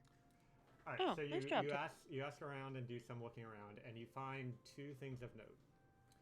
First, you find this strange, very smooth square tablet, or it's like 2 tablets connected to each other, like back to back. It's made out of some kind of metal, completely smooth on both sides. And as you're kind of fiddling with it, you kind of open, you pull the 2 tablets apart, and they kind of open like a clamshell. And then suddenly, one side of it glows bright white. And then text appears on it. And there's a lot of text, so you kind of start at the top and you see some strange archaic code, but you can make out some of the letters. It says https://www.dndbeyond.com/magic item/4735-ring of 3 wishes. You look a little bit lower beneath that text, and there's a lot of things referencing collections, marketplace, new player guide that doesn't seem relevant. But then you see, in larger text, ring of 3 wishes. Underneath that, it says ring legendary. And then underneath it says, while wearing this ring, you can use an action to expend one of its 3 charges to cast the wish spell from it. The ring becomes non-magical when you use the last charge. Notes, buff, utility, consumable, jewelry. Then it says basic rules, page 193. So you keep that in mind if maybe you can find that book somewhere else. You look a bit lower, there's a section labeled comments, and then underneath you see Farwin Mage Blood, wish for another one. Then you see the first weave. I'm sorry my dude or dudette, but it can't do that as it is way over its power to wish for another one, but you can wish to know the location of one. And then there's another comment from Farwind Magebloods that says, no, it actually follows the rules of Wish. And then there's like a face with like one eye open and one eye closed and like a tongue sticking out. But it's a strangely round face that's very yellow.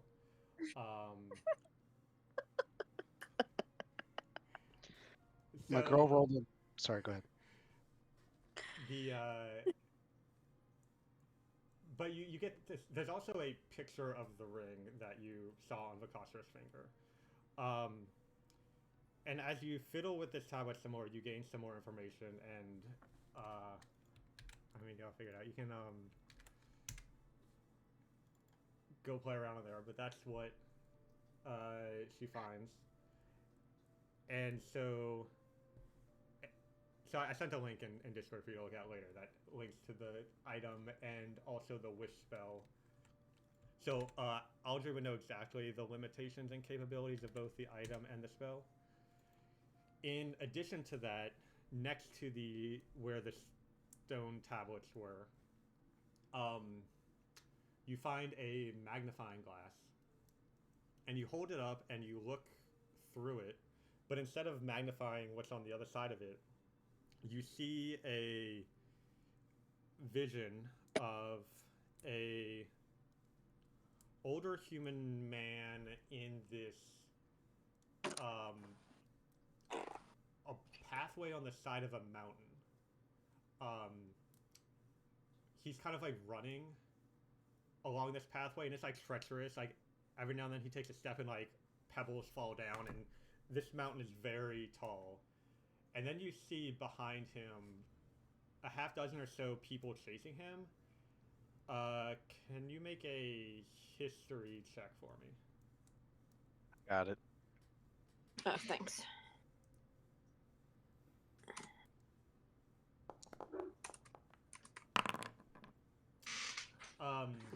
Yeah, so you don't recognize who or what they are, but they're various races. They're wearing black armor with like fire coming out from the armor itself. Some of them appear to be spellcasters, some of them appear to be warriors, but they're chasing after this man. And you notice he has one of these rings on his like finger. He then pulls out a scroll from his robe and actually make another history check for me. Taylor. Oh yeah.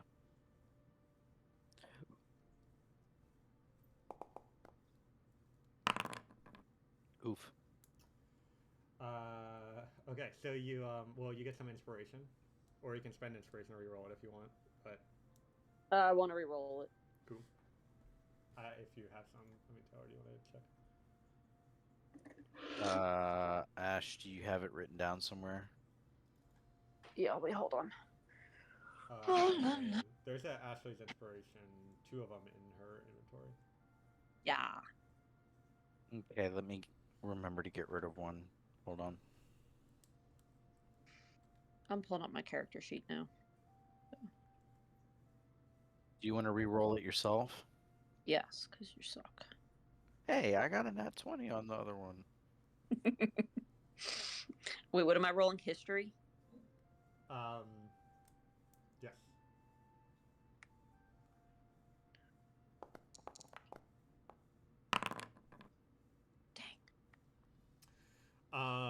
But yeah, anyway, so this guy pulls out a scroll and mutters some words from it, and then he vanishes. And you see the people that were chasing him like catch up to a spot. They're like arguing with each other, shouting. And then you see coming from the same area, the same direction as the chasers, a huge bulbous creature with a single eye in its head and many other eyes on tentacles reaching out of it come up behind them, and it starts shouting at these people saying, "How dare you let Marzio escape with the ring? That was my most prized possession." And then one of the eyes glows, and all of the people that were chasing him get lifted up in the air and then get thrown off the side of the mountain.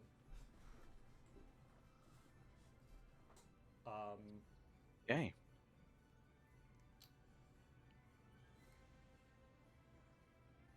And then as the creature turns and starts heading back the way it came, it just is like arguing with itself, and it says, I never should have trusted Marzio. We shouldn't have let him into the Order. Oh, but he had so many clever ideas and so much useful research. He's going to waste the ring. The ring was for me. Well, I never can never trust those Astarians. They'll do whatever whatever they want for their wealth. And then it says, well, I will get him back, and when we do, we'll do something awful to him. Maybe we can even try turning him into a Skull Lord. Oh yeah, that'll show him. And then the vision fades.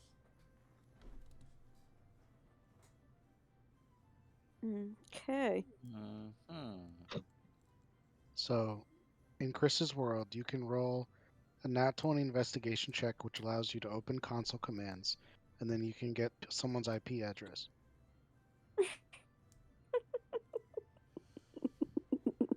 Yep. Liam, write that down. I'm I on got man. it. Weird stuff happened in the Feywild. All right, thanks. If you had rolled 2 nat 20s, you would have gotten to the source code. The Tarantino movie? Shut up. You don't watch movies. Actually, true. now is probably a good time for a bathroom break, so we'll be back in a bit.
You muted yourself. Thanks. Bye. So after your various investigations, you kind of reconvene. Do y'all share what you learned, or kind of keep it to yourself? I would have kept what I found to myself. I also keep my top secret information to myself. I also keep my information to myself.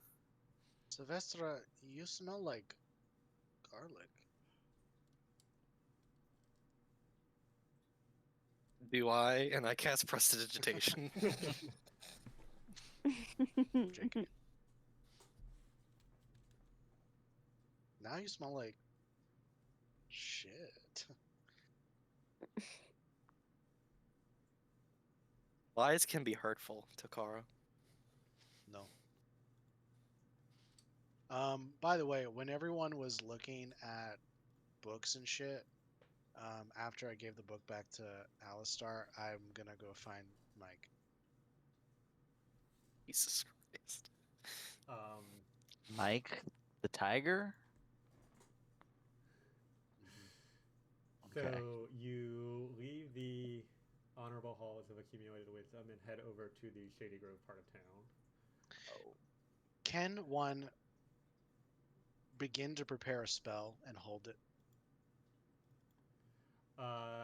Yeah, you can like ready a spell, like take the ready action and then cast a spell on a trigger that you define.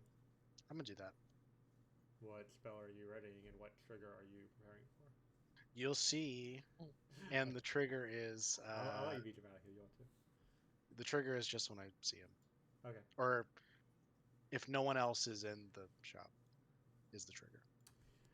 Yeah. So you head inside the shop, and you see Mike with all of his potions and magical artifacts and spell scrolls kind of scattered around the shop. And this place is like, there's no clear organizational method. And he says, "Oh, welcome back. Please spend as much time as you want browsing. There's plenty for sale, and the more time you spend here, the better." Zone of Truth. Okay, so that's that charisma save on his part? Yeah.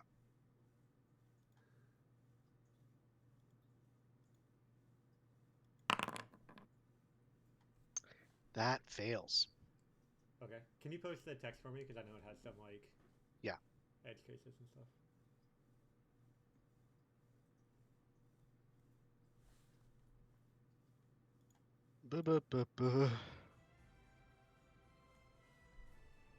I forgot to reassign this. And So, some other things I should mention if it's relevant. There are spores floating in the air all in the interior of this place. Mhm. And the communication is telepathic. I'll say that Zone of Truth will still, like, Takara, we know that Zone of Truth affects communication, whether that's telepathic or, like, with vocal cords. So he is affected by the spell. And he just says, "Oh, come on, there's not any need for that here. I'm not going to cause any problems." well, if there's no need, then what's the difference? Why do you care? Well, I mean, you're obviously going to start asking me some questions if you're going to put this here, so... Yes. It's not something that people typically do when they're looking for a friendly conversation. It is not a friendly conversation.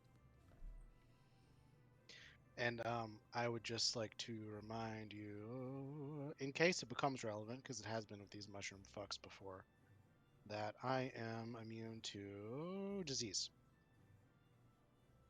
Or something. I'm double checking. One of them, as a paladin. Okay. The one of the spore effects Takara was immune to. So if it becomes relevant, ask me again and I'll check. Anyway, Where is Zuktmoy?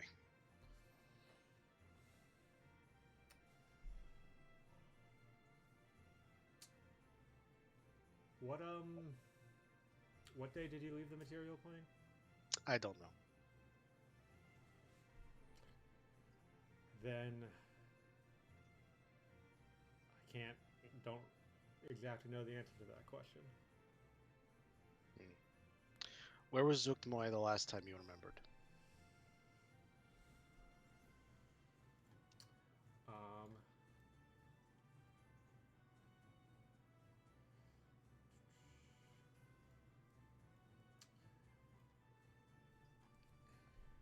In her domain,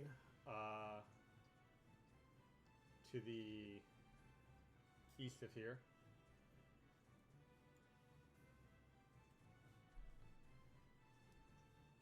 That's probably good enough. What does she want with the Sharon there?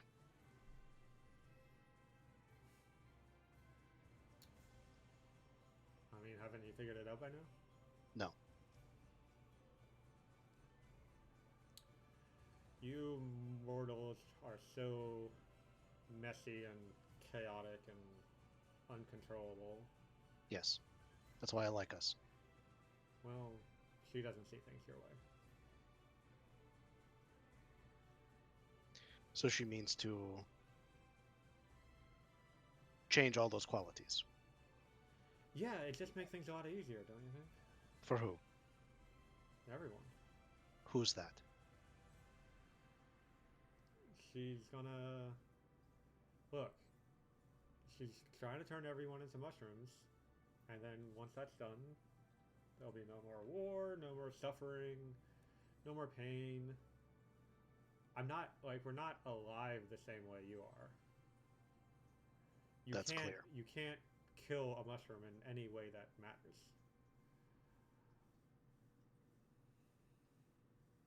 Why wouldn't you want to be like that? Is she working alone? Or with any other deities of her caliber?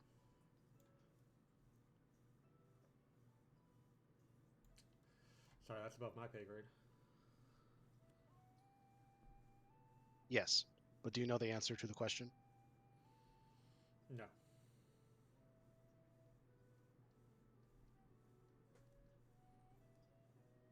What other regions is she working in?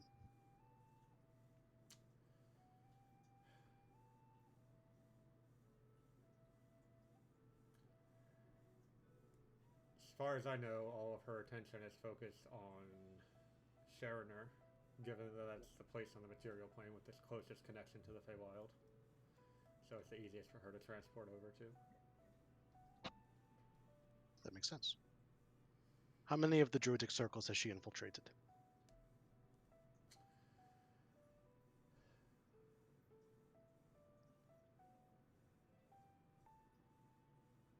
How long have you been in the Feywild?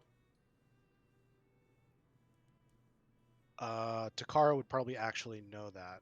Make a either survival or straight intelligence check. Survival is like tracking. I mean, it's hard to figure out here, but intelligence would be straight memory, whereas survival is like figuring it out. So you would.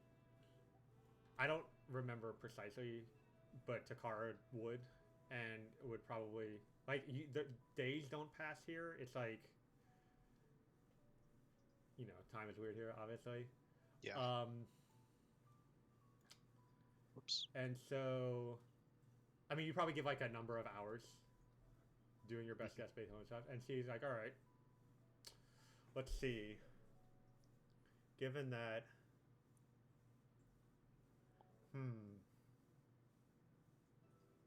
and when, yeah, okay. By this point, probably all but one or two.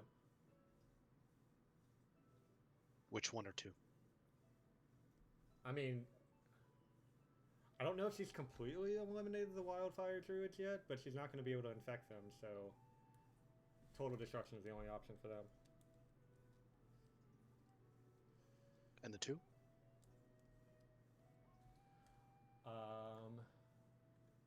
Give me 1 second.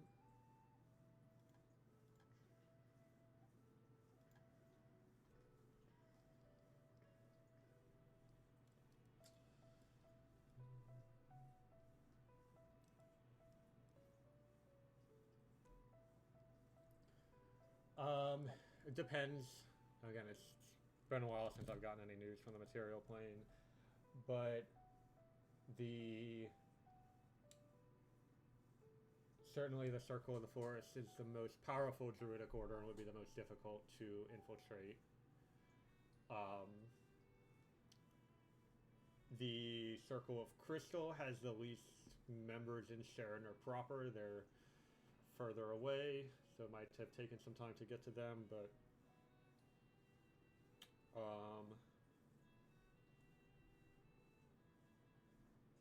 I'd imagine all the rest are pretty much all mushrooms at this point.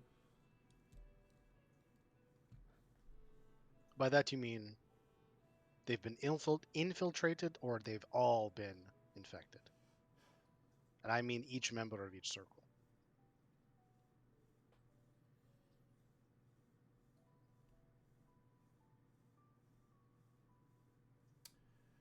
I don't know. I mean, let's see.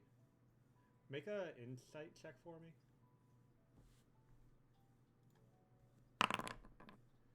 Yeah, you get the sense that he's kind of stalling for time. Yeah. I pull out a parchment and a pen. Mm-hmm. Write the names of the druids in the circles that have been infected. All right. It's gonna take a while. I pull out a blue flame torch and I light it. He starts writing.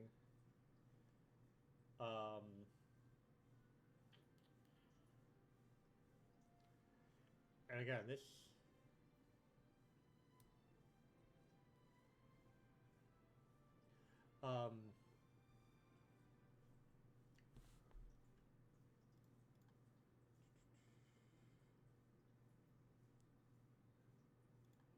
Also, I'd like you to say, as you write each name, that the name of that person and that they have been infected.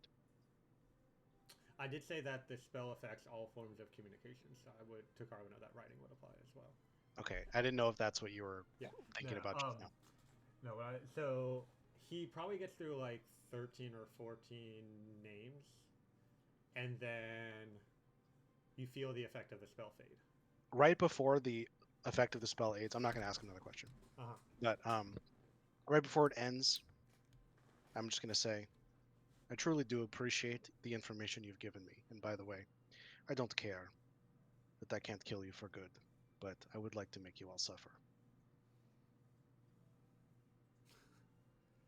I take the parchment, the spell drops, and I say thank you, and I leave. He just kind of laughs, and as you walk out, he says, we don't feel pain. There's nothing you can do to us. But we do.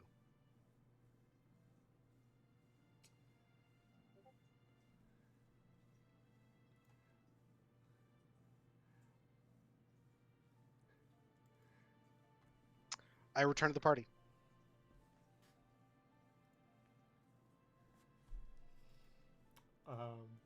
Okay.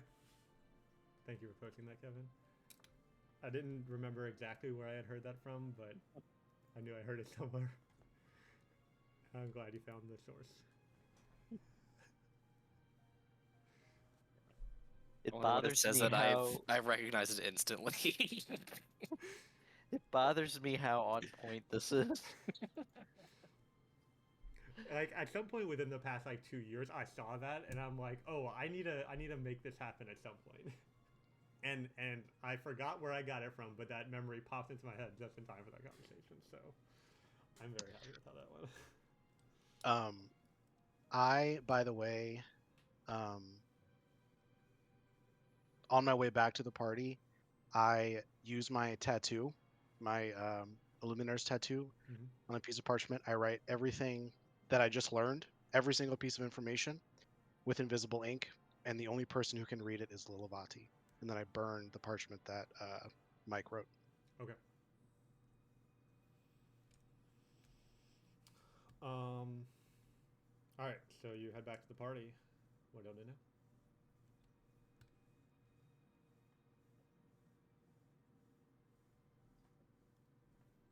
Oh, and I put this Zone of Truth because it was making me place one because I cast the spell and I can't delete it now. I'm sorry. You use the uh, 90-degree angle ruler template, which is here. You should be able to see an icon form in the center of the thing, which you can delete. Oh, I thought I couldn't do that when it was paused. JK. Thank you. Hello, friends. Have you all learned and read about things?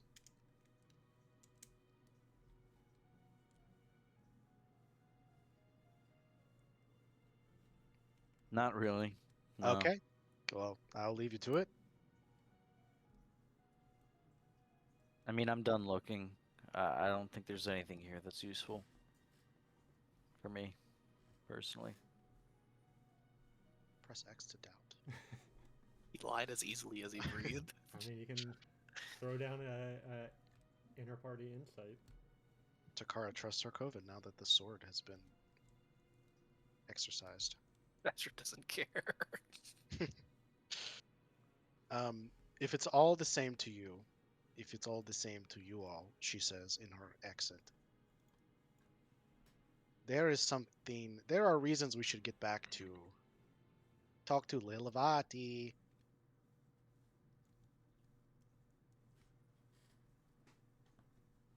That sounds Like what? I've made some visits to old friends and learned some cool things, and I will tell you all the things when there are archdruid ears to hear them.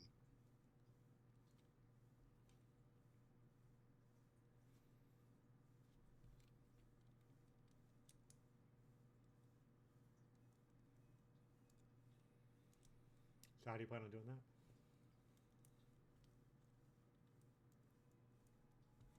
I was hoping other people would know.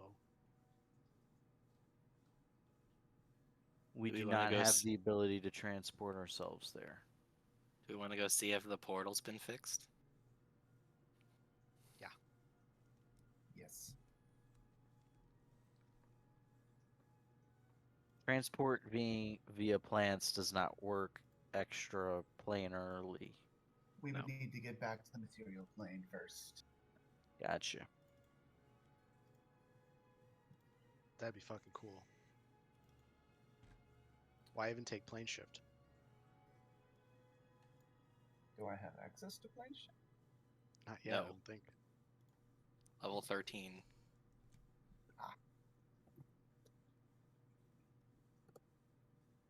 I guess you couldn't go to the fire plane by travel via plants. There would have to be That's an what you inanimate think. plant there. Flame plant. You Those just walk fucking out of the those fucking flowers that Mario finds, whatever those are. Fire flowers, I think, are the official term. One of the pixies who runs the library overhears you talking about the portal, and she says, "Oh, Ferg asked me to look Oh. for a book related to fixing that portal. Could you bring this to him?"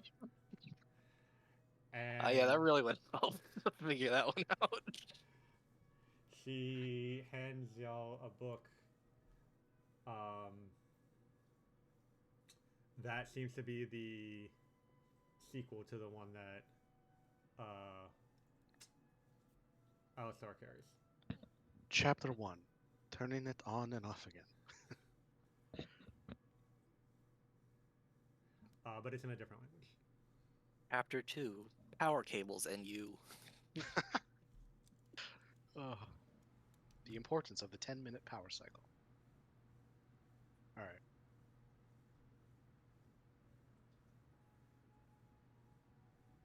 Also, I feel bad. I hope Jay gets time to do shit in the Feywild if she wants to. We might start next session with, "Hey Jay, what do you do in the library or whatever?" If she has any ideas, but I find my mushroom friend, my best friend in the whole world. Or Oh. store is disheveled. Oh.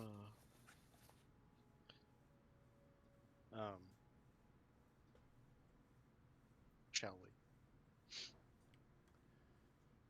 All right, so y'all head back to the portal where Ferg is. Um, and you haven't been close to it before, but it's this large stone arch with roiling black energy within it.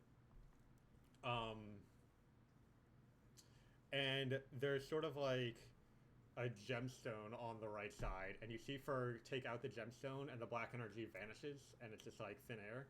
And then he puts the gemstone back in, and then it reappears. And he does it again and again. Ah, you've read chapter 1. And then he sees you approach and says, "Yeah, I don't think this is gonna do it. I think it might be set this way." Yeah, the pixie said we were to deliver this instruction manual to you. Ah, yes, thank you. He takes it, flips through it a bit.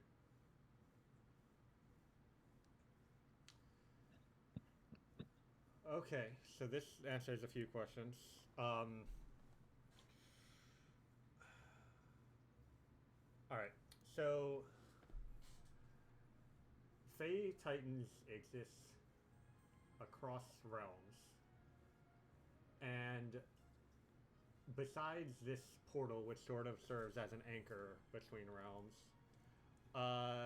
Fey Titans are really the only other way to get between the realms.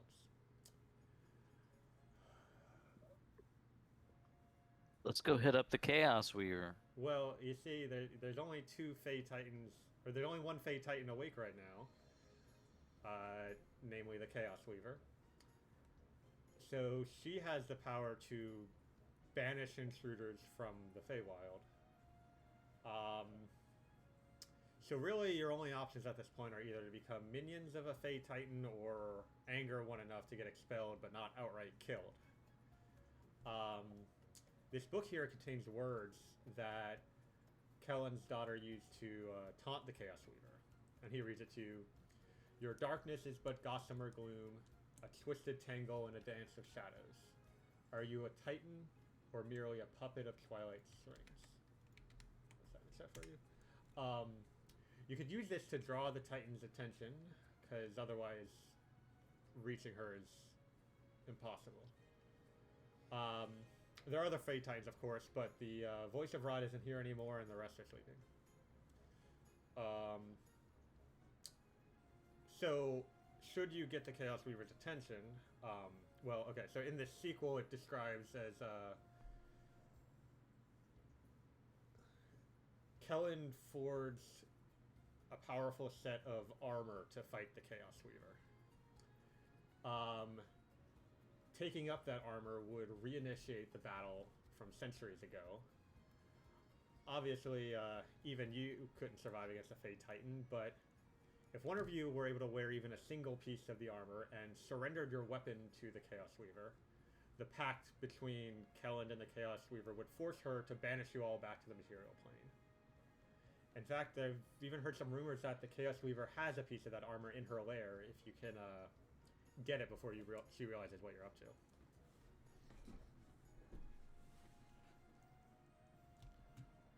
Also, where's Cassie? He's still drinking at the party. I don't know. Do we know? She's Yes. not with y'all. I take it back. I no longer feel bad. She's out there doing stuff, clearly. Evil stuff. Well, Kill. so like the portals are like a stapler. I suppose that's one way to look at it. Like they punch holes through the planes, and that puts holes through them that you can walk through, but it also binds them in that place. Wow. I think there's more metaphysics to than that, but you got the gist of it. I'm not. Yeah, that's about as far as Takara's knowledge would ever go. in anything.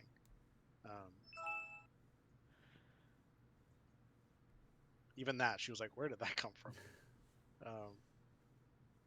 Can this seems like a difficult task.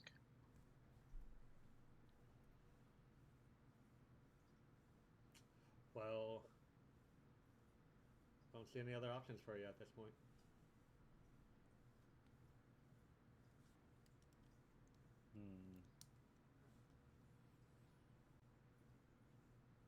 I mean, we've Is- had Plan B ever since we left Mother. What's that? Make another offering.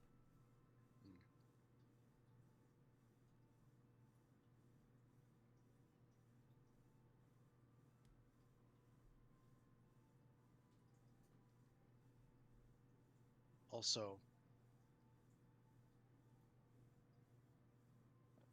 frankly, at this point, I don't think I can part with my weapon. I'm sure you'll find a better one.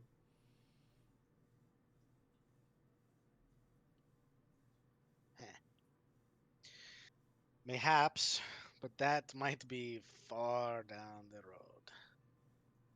In my case, would my weapon be my harp?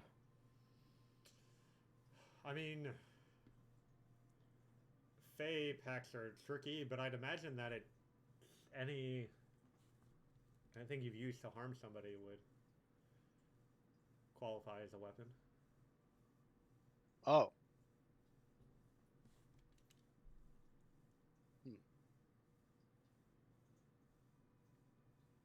Perhaps I was reading too far into it.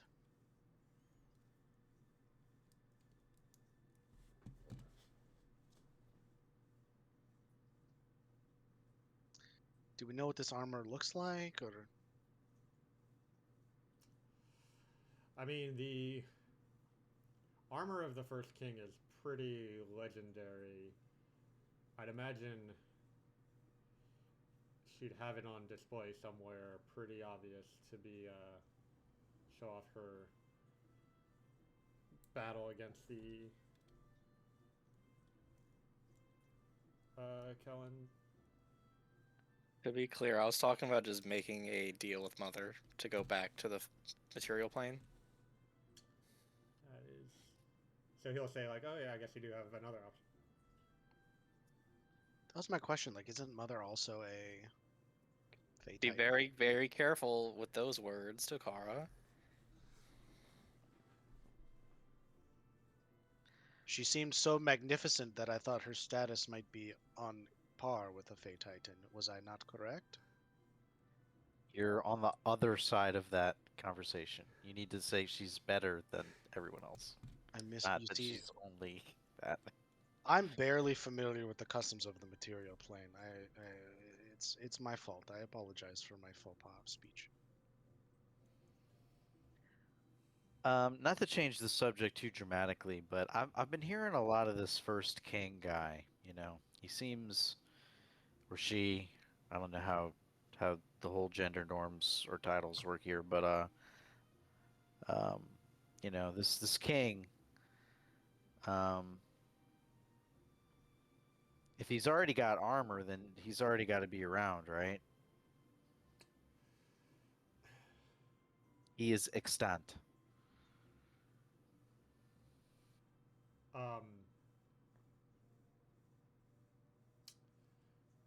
Not right now. I don't think so. Okay. All right. Never mind. Just forget I said anything. I mean, but you're immortal. You'd probably be more familiar with him than any of us.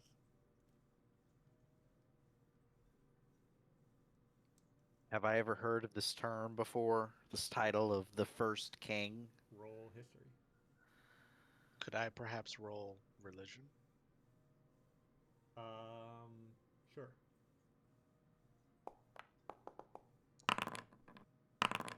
Shit. So, Sir Coven, it comes to mind. You've heard the phrase before in song, in tavern, and legend. The first king is a mythical man who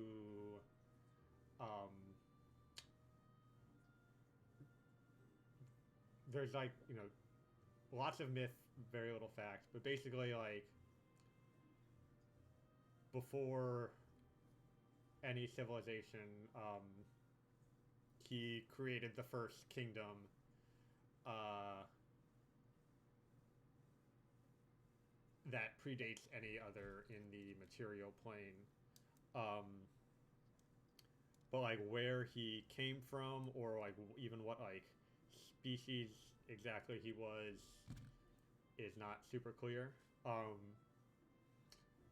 But the stories tell of him battling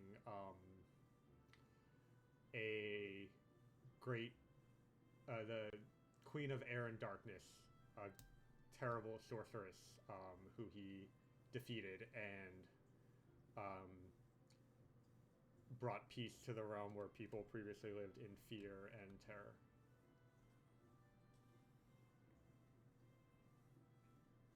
This would be like a prehistorical myth of the first monarch, Yeah, essentially. like the way we might think about like Beowulf or someone like that. Gotcha. Okay. Do you mention any of this to the party? I would. Okay. Uh, I'm I going do. to make a roll for somebody because if it's a bad roll, then I don't want to give information that y'all won't have.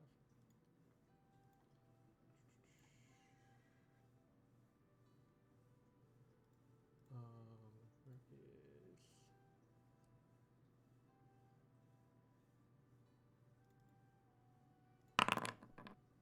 Okay, never mind.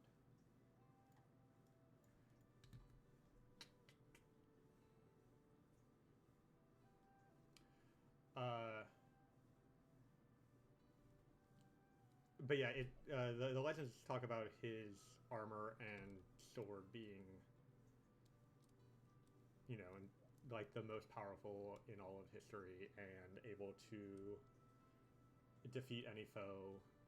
Um, the the wearer of the armor is all but immortal and invulnerable to any harm. Typical legend stuff like that.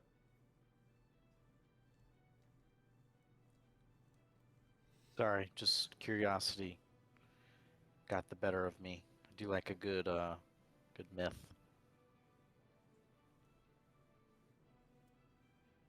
Nice little story to save for later. Um, so let me get this straight. If we tell the Chaos Reaver that we think she ain't shit with this uh, little insult we have here, that alone would not be enough for her to send us back, to banish us, but not kill us, That would be enough to get her attention. get her attention. Then you Well, we need. know where she is, so it's not like we can't just go to her, right? Do you? we? Wow. I know Cassie's been there, but you need to find her first. We might be able to get Mr. Knives to help us out, or some other Eder cap. But otherwise, we could get her attention with that. And what happens after we get her attention again? We would need to find the piece of armor that she has in her lair, and I guess surrender, which would include giving up a weapon that we are wielding, question mark. And that would fulfill her pact with the person whose name I've already forgotten, who she was battling with all those ages ago, who was wearing that armor, and she would be honor bound to banish us back to the material plane. Or we could make another offering to Mother, which doesn't sound terrible, but not quite as dramatic for this story that we're telling ourselves. And also living at the same time. That's just my personal opinion. So, as you are discussing this, Ciceraldian approaches and he says, "Oh, there you are. I've been looking for you." And he holds up, and between his hands, like stretched from one set of fingertips to the other, is a big spider web. And he says, "I found this in the chambers below." And in the webbing of the spider, the strands say words, and it says, "I have your friend. If you want her back, surrender yourselves to chaos. You have 1 hour."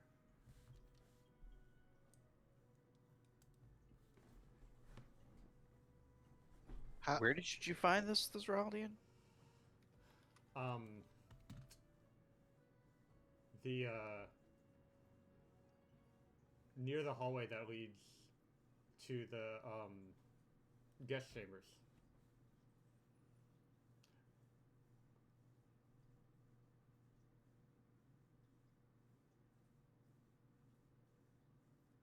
So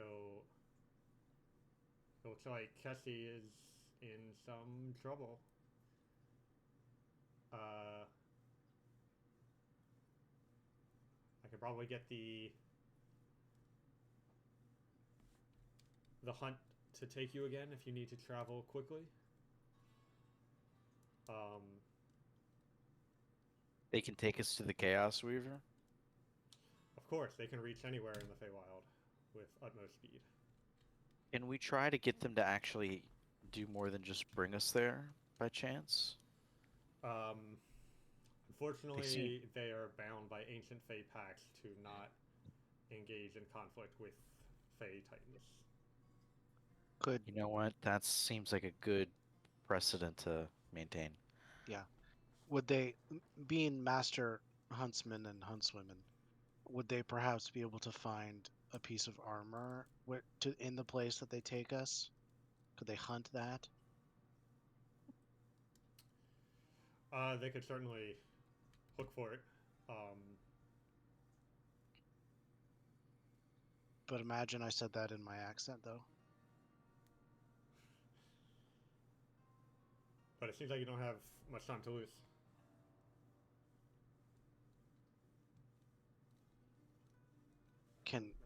Can we please take 10 minutes? Would we have had a short rest since rescuing Altair? Okay, I'm gonna do that. Okay, Get a Flush. short rest. Okay, hold on just 1 second, Papa. I got a few things I got going on.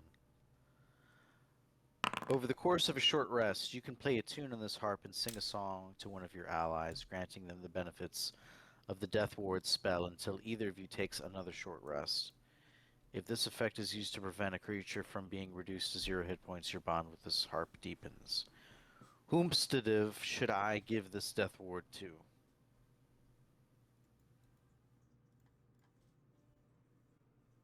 Remember, we can have a little bit of a gambit here since you know you have it in advance.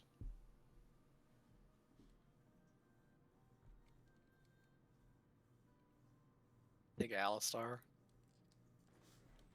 Yeah. as was our the medic. effect again? What is the effect again? I give you the benefit of the Death Ward spell. I don't have access to that in... Oh, yes I do. I can pull it from the compendium. Hold on.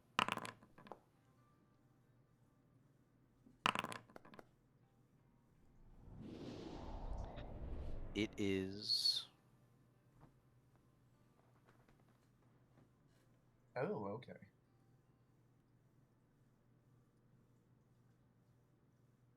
that.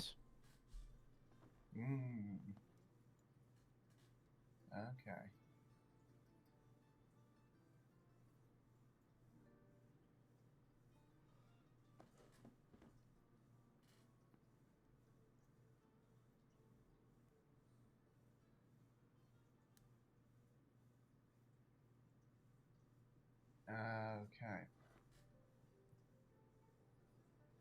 Yeah, I mean, I'll take it, I guess. Okay. I give it to you. I also can do Song of Rest.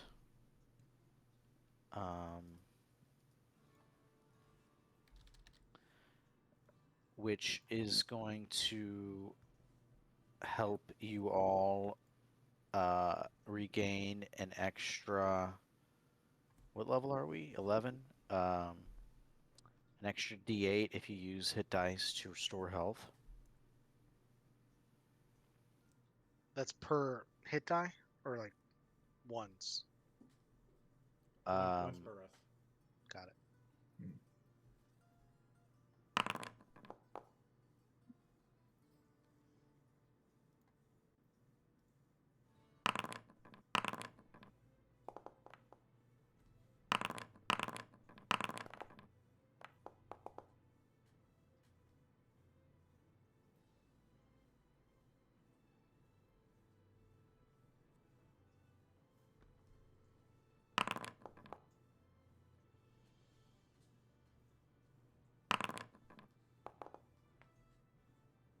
I am drinking a level 2 potion of magic. Cool.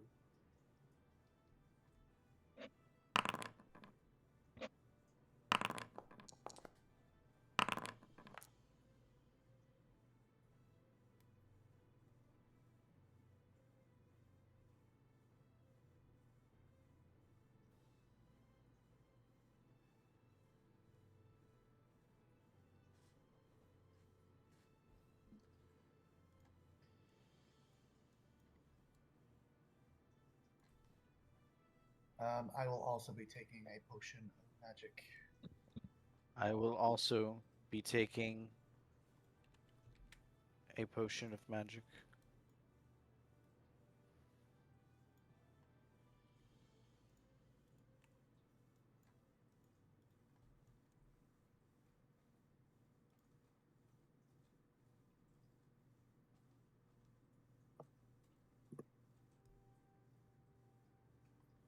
We can only get back one spell slot per short rest. Using hit dice, yes. Okay.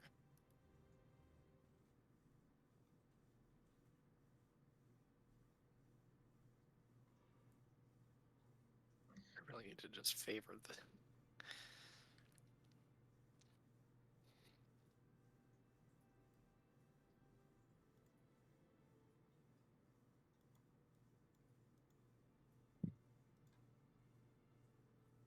Unless anybody has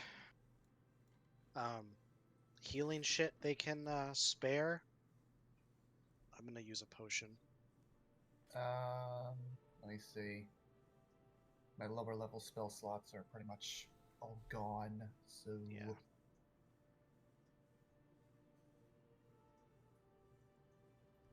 Yeah, I don't have that much left.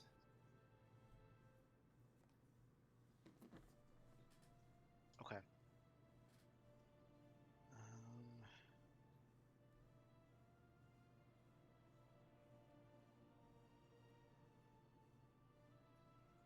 Well, Question, Chris. Mm-hmm. Since I just got access to sixth level access to use 6th level spells, does that first spell slot remain 0 until a rest?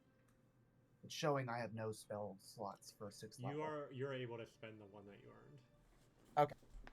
So you should have it. Yep, I just changed it now.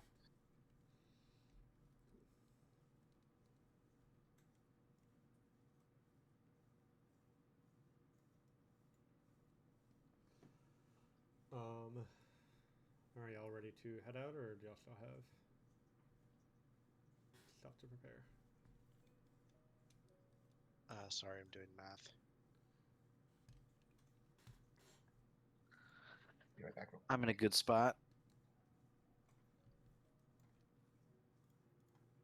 I am good to go. Alrighty. So Thessaldian takes you to Riffian, who seems as excited as ever to charge into a battle despite not being able to participate in it.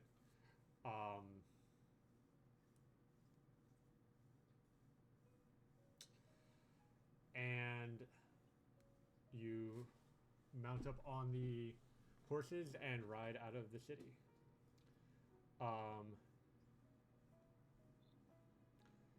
As you charge through the Feywild, the time passes in a blur of grandiose music played by the Great Hunt's trumpeteers, which magically have full orchestral accompaniment while you tromp through seemingly endless marshes and swamps. The last section is through an area known as the High Bayou, but the Hunt's magical steeds seem to run across the bog water with no issue. Occasionally, giant crocodiles or trolls try to ambush the group, but great hunters tear through them and press onward with nary a pause to shout huzzah. Distant drums from faintly beneath the patter of drizzle, and dim red eyes watch from beneath trees and the edges of brush. Occasionally, an ettercap will scuttle out of the path of the Great Hunt.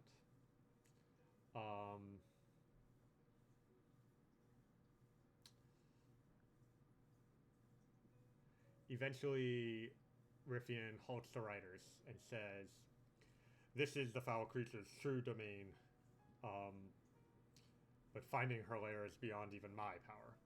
You must invoke the invitation on her behalf. Do you recall the challenge the pixies imparted? Call out to the Chaos Weaver now."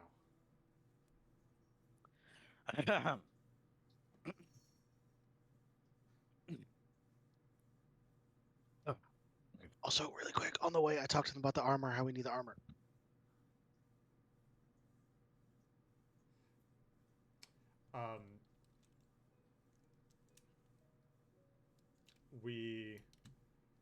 I know not how close the bonds of the Fey Pax will allow me to get to her location, but we will do our best to find it for you if we can.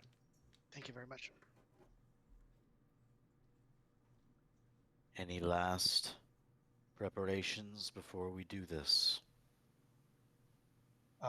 Would anyone like to attune to the Book of Kalend, which will give us advantage on charisma checks, and they'll see the bounder as innocuous unless you threaten them. I'm currently bound to it, but if anyone in particular would like it, feel free. That might be really helpful to finding the armor in her lair while we get her attention.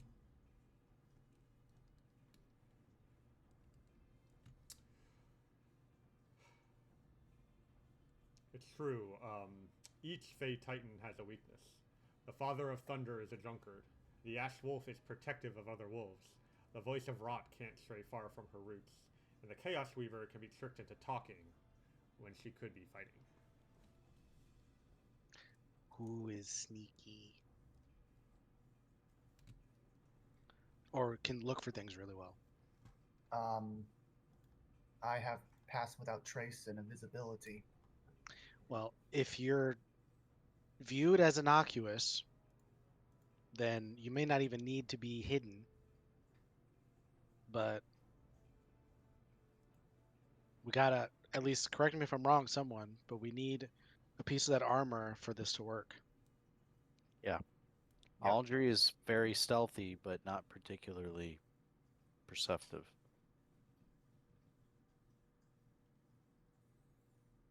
So who is perceptive?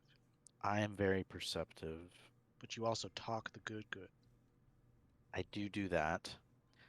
What I could do is spend hit dice to regain a 5th level spell slot so that I could cast Mislead, which would That's a fun spell. do that. I would become invisible. An illusory double of me would appear where I was standing. I could use them to talk, speak, behave whatever way I want. I could see through its eyes, hear through its ears.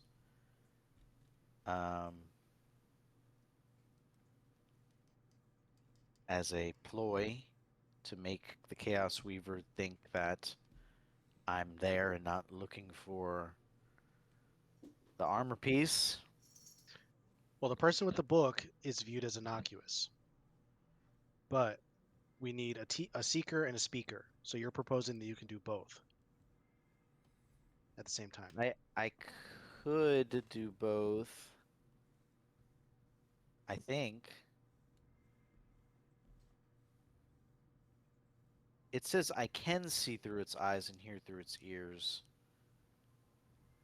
but I don't know that I necessarily want to. It doesn't say I have to. I can switch back from using its senses to my own, but I would imagine I'd have to use its senses if I want to have a conversation. So that probably wouldn't work because I would need my own senses to find the thing. Should we just compare who has the highest investigation and who has the highest speech? I forget the name of the persuasion, whatever it's called. My persuasion is plus 13, deception is plus 13. Sounds like you got to be the talker. My perception is plus 8, my investigation is plus 8. Liam. Just as a heads up, I just remembered, I just noticed. I do have a level of exhaustion. So any You can spend Oh. one if you have a hit dice to spare. You can spend that during the short rest to get rid of that.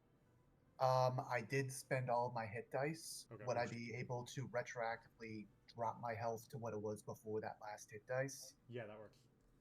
Let me figure out what that number was. I think it was. Sylvester, what's your investigation and shit? Investigation -2, Okay. perception +10. Oh, am I mixing up this? I might be saying the wrong shit. I'm sorry. Persuasion, deception +8.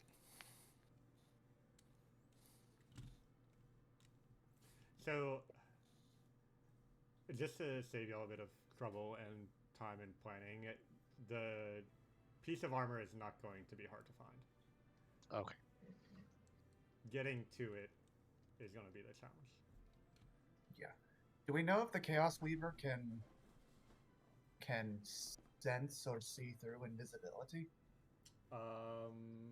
Make a nature or maybe history or arcana check. I'm Okay. betting my They're different DCs, so think about what kind of information you're looking for. Okay. I'm betting my bank on a positive on that one, Chief.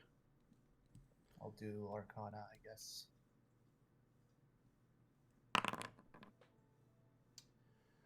With what you've heard of the Fey Titans and their magical power, you imagine that they'd have ways to, like, invisibility and illusions wouldn't be an issue for them. Okay. Now, you're not sure if there's limitations on that, but, like, they'd at least have some countermeasures. I propose Aldry as the seeker. What do I have to do? Find the armor. I know, but how? By Well, rolling. Stay sneaky and just look for it. All right. You can do the If- rolling for me. If this book is being understood correctly, you attune to this book, and then the Chaos Weaver thinks that you're friendly, and then you get to acrobat around and shit and find a piece of Okay. armor. Is it too late for me to use my star chart to use the ability to give her a guaranteed 10? That's fine. I'll do it for stealth, and I'll give it. So if you roll below a 10, it's an automatic 10. Nice. But it's only for the first check. Okay. Alright, so y'all are all set? Yes. I think so. I'm gonna spend some prep time to turn to a puddle of water to try and keep out of sight.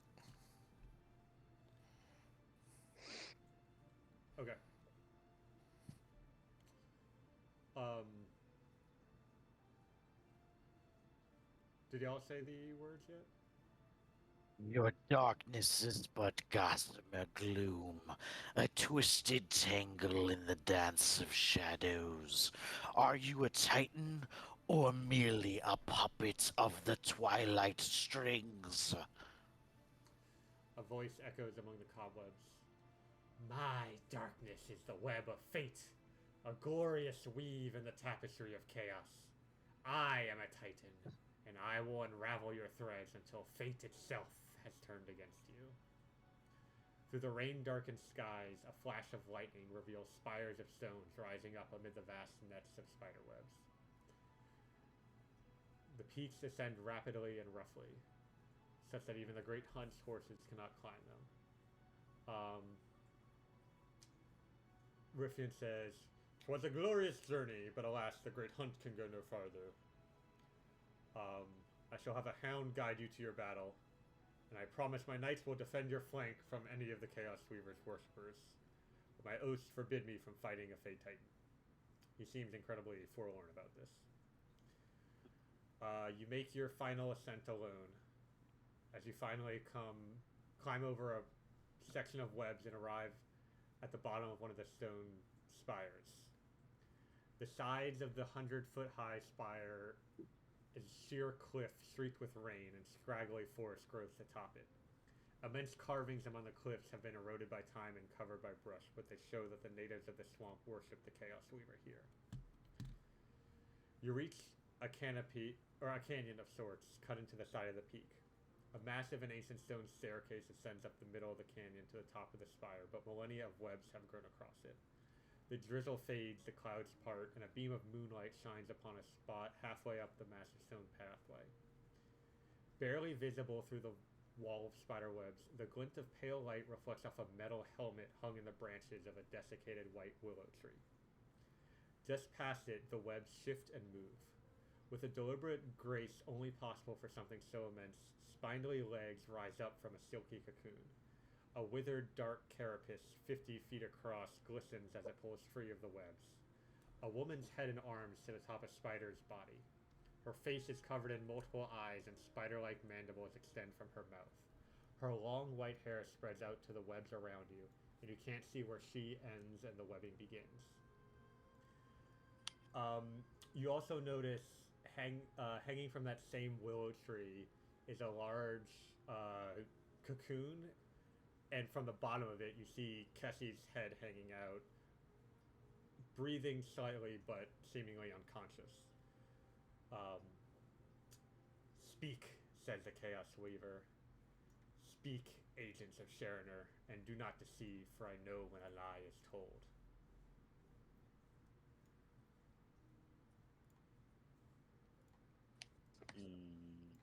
Cassie is kind of like in the same state Supernova was when we found him, and okay. Yeah, and over here you can see where that helmet is on that tree. Okay. So, I mean, we're not in initiative order or anything, but this kind of gives you a sense of how things are laid out.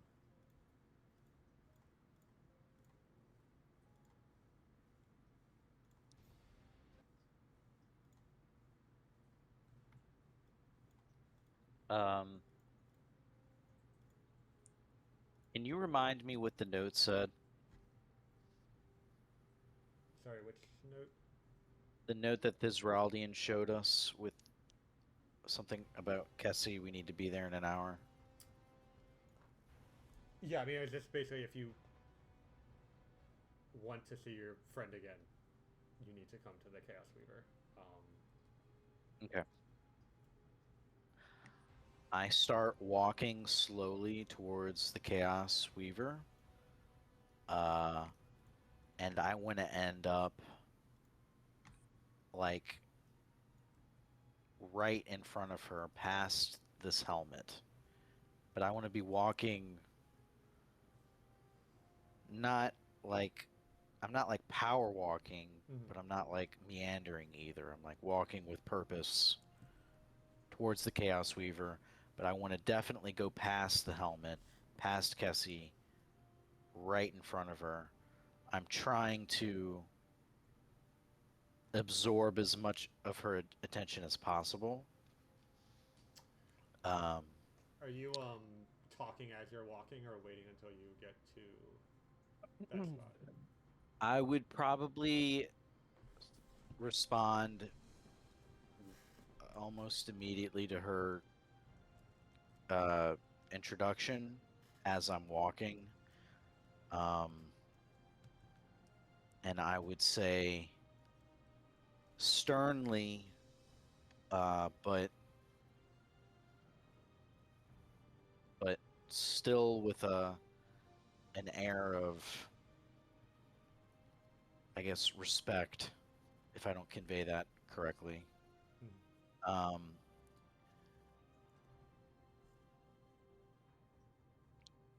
I would say something to the effect of,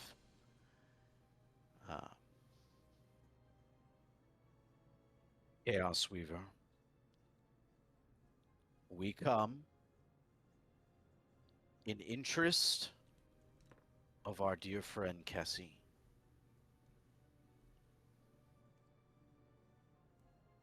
And wish to have an audience with you peacefully. And I don't think that's a lie, so I'm going to say that that's not a lie. Okay.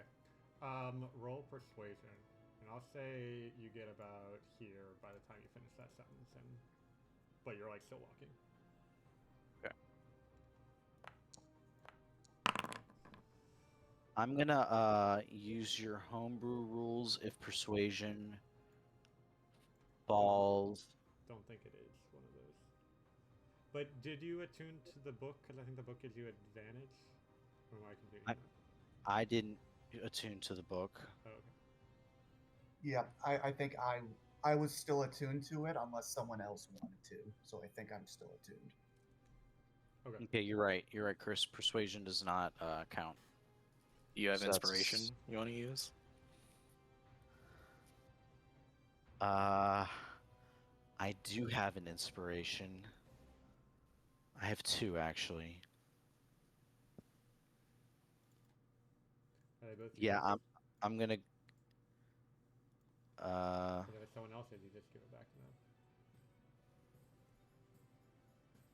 I'm pretty sure I have a Kevin's inspiration. Hold on. Yeah, I do have a Kevin's inspiration. I give it back. It's been 84 years. Alright. So I do get to re-roll. Yep. All right, let me do that.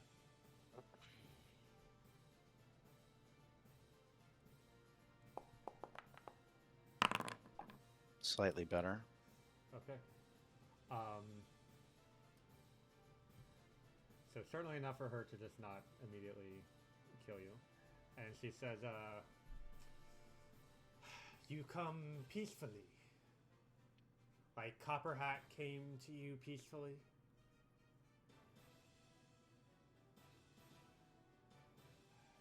You have slain one of my favored servants, so I have taken your friend in exchange. If you want her back, you must offer me something more valuable than her life.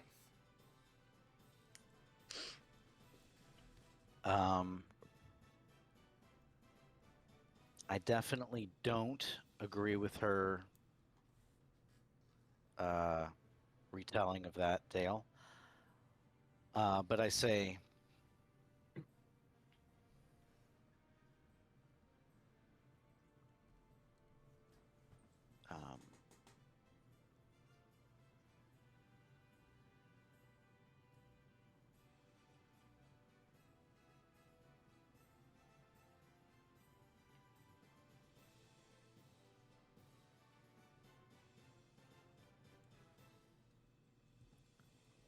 though try as we might, I do believe what you ask of us is folly, for we could not possibly give you anything that we value more dearly than that of our compatriot's life. I say as I'm walking. with purpose towards her. I'm so sorry. I need to quickly time out to make sure everyone's on the same page. So, I thought the whole purpose of the book was that the person who was attuned to it would be seen as innocuous by the Titan. Wasn't that one of the effects? Right. Yes. So that's why I was saying I was electing Aldry to attune to the book so that she could grab the shit while being seen as innocuous. You see what I'm saying? Yeah. So unless Alistar is still attuned to it, and he can do that, but maybe I was not making myself very clear in the beginning.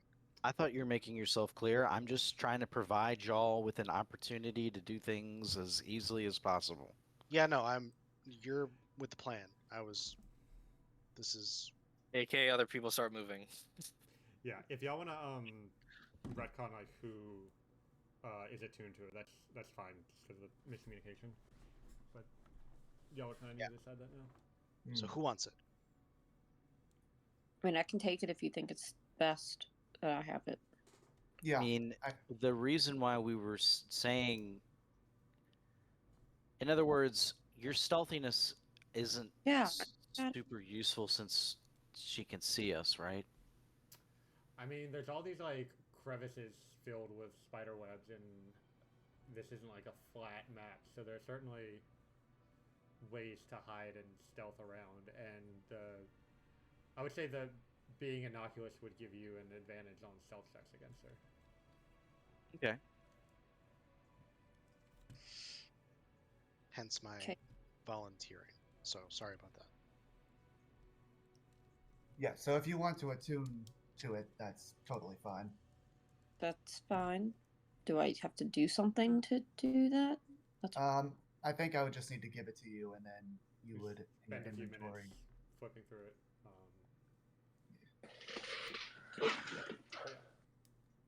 All right, so Audrey's attuned to it. So yeah, Sarkovan, you said that the like there's nothing you could offer.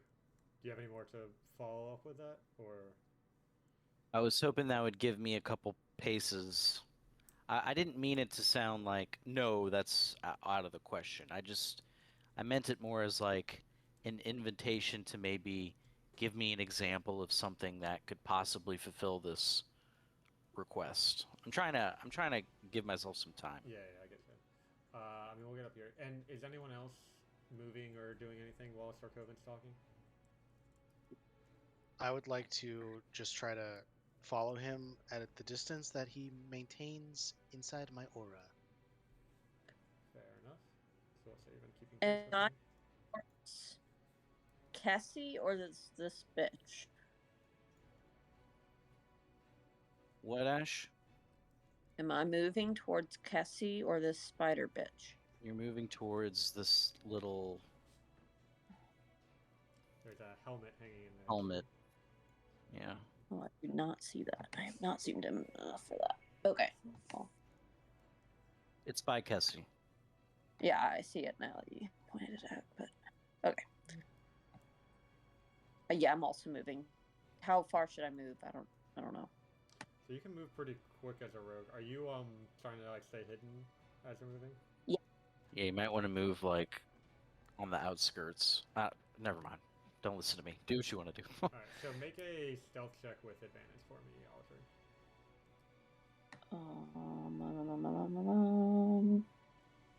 Stealth with advantage.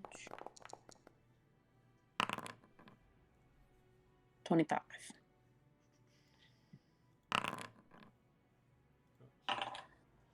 She rolled a 24. Ooh. So yeah, you kind of head around, and so you can do a bonus action hide and a dash, so that'll get you. You're a bit like can move a bit further than the others. But you do kind of climb into this space between the rocks, and like you're stepping on spider eggs and cocoons. It's like filled with webbing, and there's spiders like crawling all around, and like trying to maneuver past them, and it's just you're getting like you get stuck on a part and have to pull off, and there's like it's just like ick all around. Mm, But you're softly. able to stay out of sight and move closer. Um,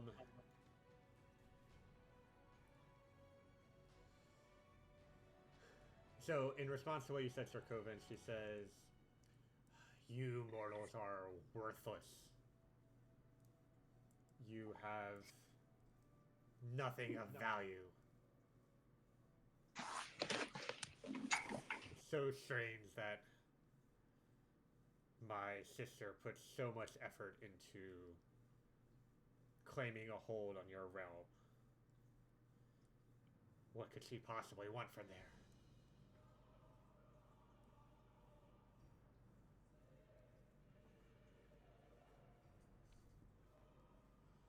Perhaps it is not something of material that would most interest you,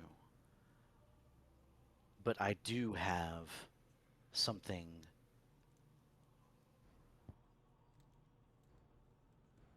that you might value. Lo and behold, within me lies the gremlin's boon, given to me by Lavak, the gremlin herald. Would this be something that a being as powerful as you might utilize? I say as I move towards. Roll persuasion. And also you can make another stealth check to keep moving. Okay, hold on.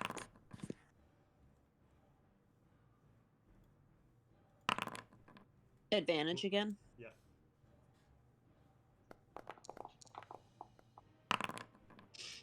Alright, so you're kind of like under this cliff and you get to about here.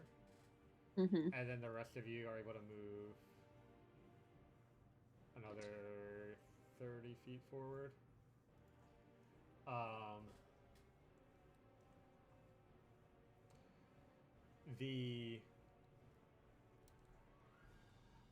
But then underneath this area, you didn't see it before, but Aldry, this large spider suddenly comes out from behind the webbing and like raises its legs and like hisses at you. And it's kind of like blocking your path to move forward.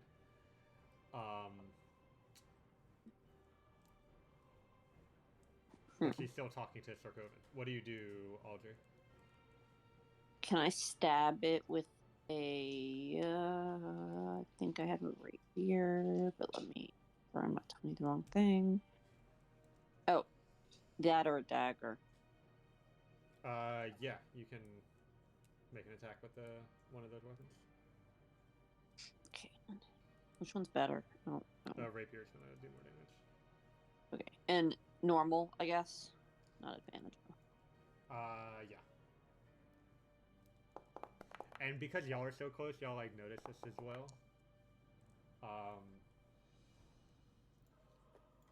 So anyone else can try to assist, but it'll require probably like a sleight of hand check or something, depending on what you do. But if y'all just are gonna let Alter deal with it, then I'll continue with the Chaos Weavers conversation. I definitely don't want to do anything to help. Okay. Eochora is not stealthy. I'm a puddle of water. I cannot assist. I'm doing my part. I'm doing my part. Okay. So the Chaos Weaver says, yes, a measure of control over Lavak and the gremlins would be a useful power for me to have. With Copperhat gone, I'll need an agent under my control in the court. Give me the blessing.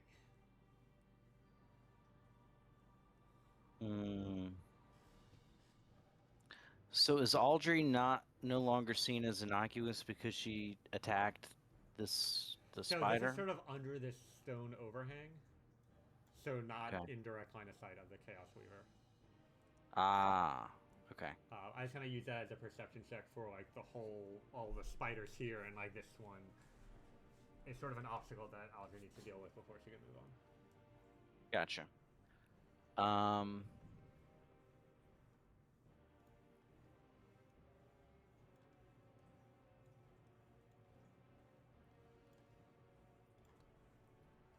I would probably just spend the rest of maybe now that I'm getting a little closer, maybe start walking a little more slowly. But I would. I mean, kind of at this point, you need to climb down into this like chasm filled with spider webs, or jump across to one of the platforms on the side. I would try to jump across to this platform to my left. Okay, I wouldn't like descend into these webs. gotcha. Do I need to roll for that? I don't think so. Okay.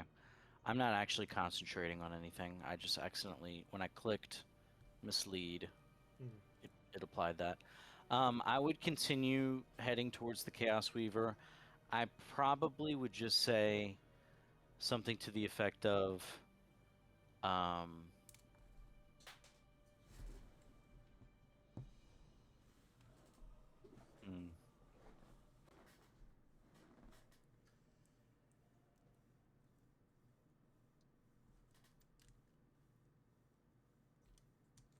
I probably would just say something to the effect of, though there is no true replacement for Copper Hat,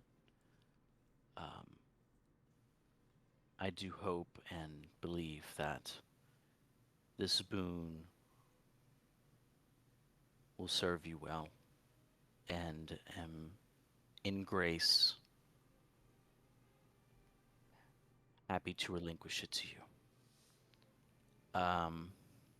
Which is maybe a half truth, but I would probably like try to make myself seem unimposing as possible as I'm approaching the So Weaver.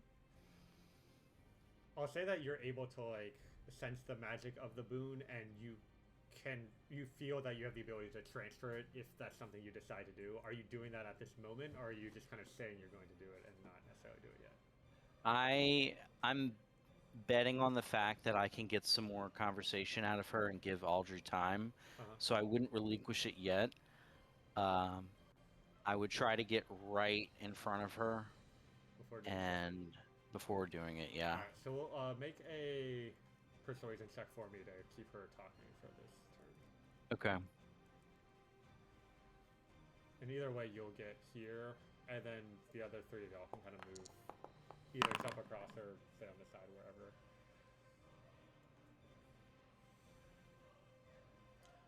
Audrey, what are you doing with this spider? Just keep stabbing it, I guess. All right, make another attack.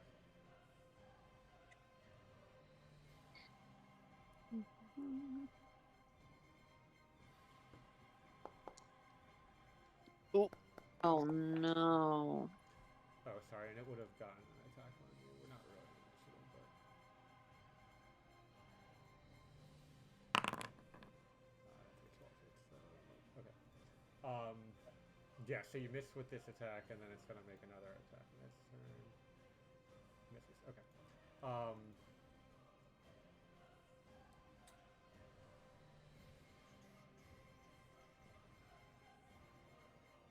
So what is our end goal here?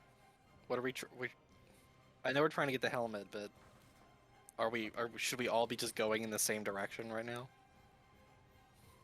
I mean, if one of y'all wants to try to make a break for it and grab the helmet, if you think you've got a better shot than Audrey, all we really need is the helmet and to then surrender.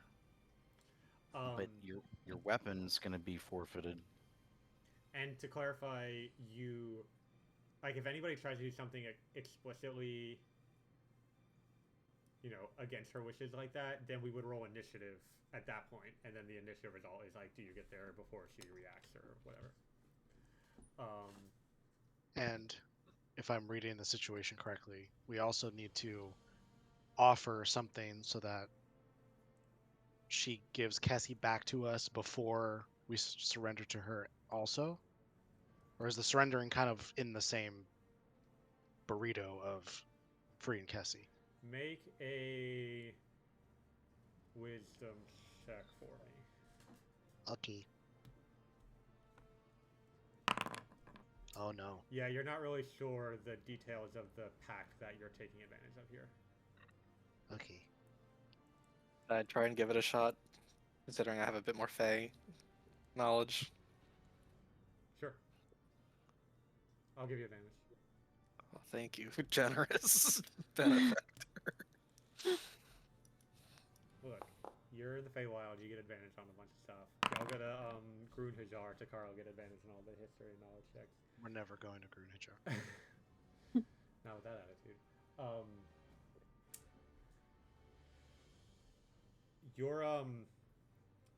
Your best understanding, Stressra, is that the person who surrenders and any of their allies would be transported. However, you do know that the Chaos Weaver had a prior pact with Kessie from the previous encounter that you don't know a lot of the details of. And so, basically, you just need to be... it'll definitely work if Kessie and the Chaos Weaver are enemies. But because of that prior pact, you're not 100% sure if that's the case or not. So it seems likely, but you're not 100%.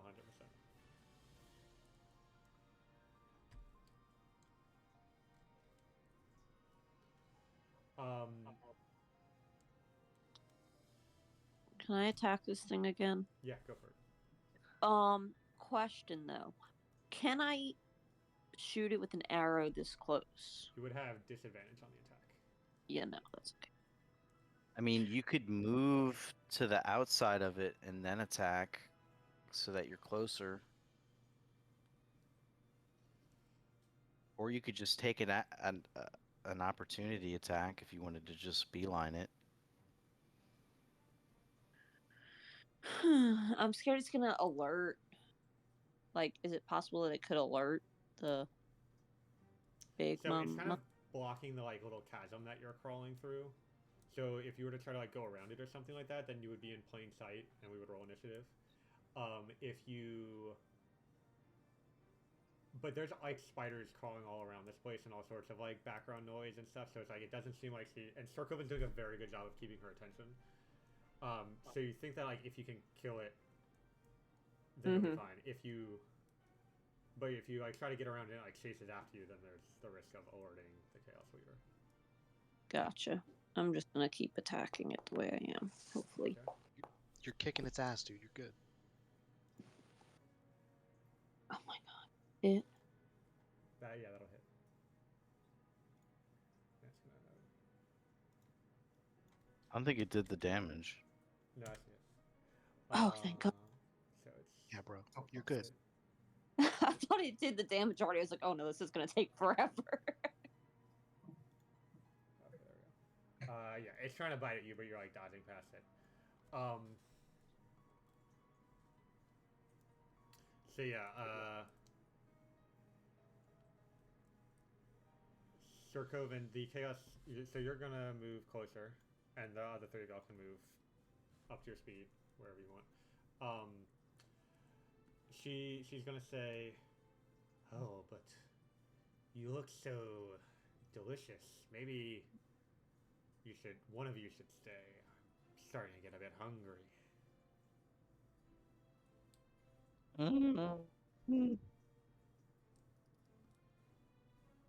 Yikes.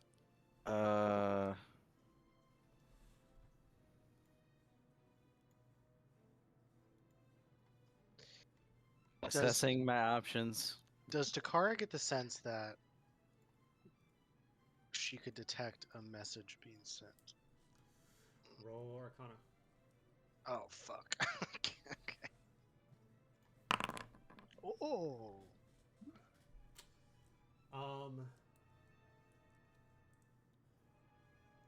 You don't think she's the sort to have the ability to just detect raw magic, and the message spell is pretty good at sending a message with nothing but magic. So you think you could get away with that?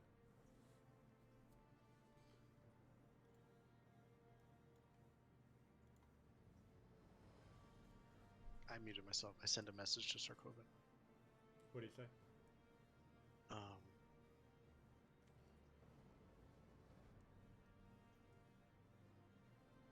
You're doing great, bud. Not to tell you how to do your job. You know, grains of salt. I think we can get her talking about why she wants to hate the gremlin so much.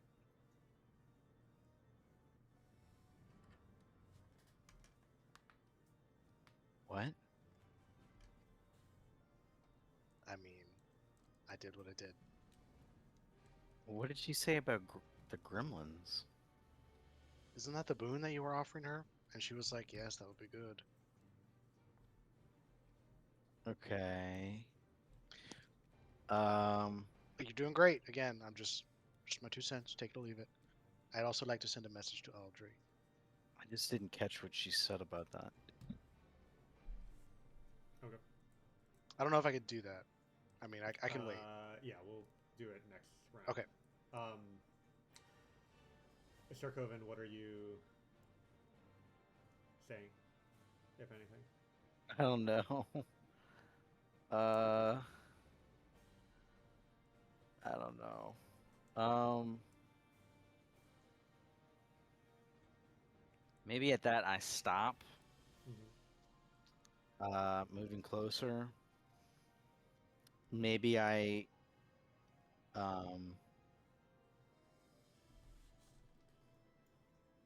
like take a knee and like outstretch my arms to show that I'm in a position now to relinquish the spoon.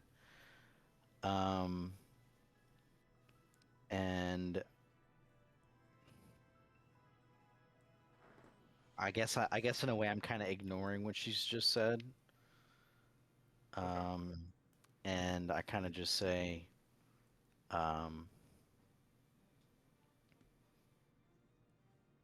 and now with this most useful boon, your chaos against the peoples of the Feywild and the gremlins will be all but guaranteed. Roll persuasion. Okay.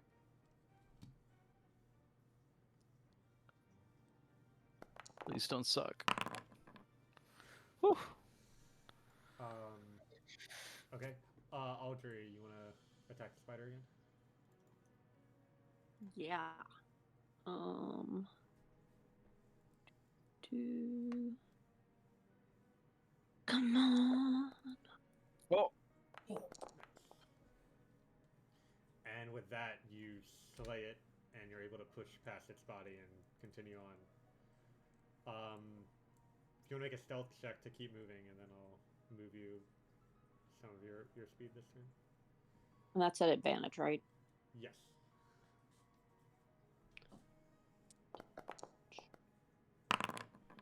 Nice. All right. With that,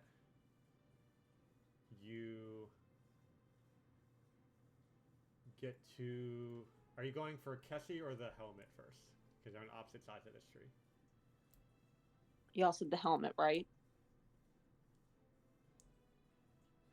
Well, Or no? I mean, that's what we said, but I don't know if that's what we meant.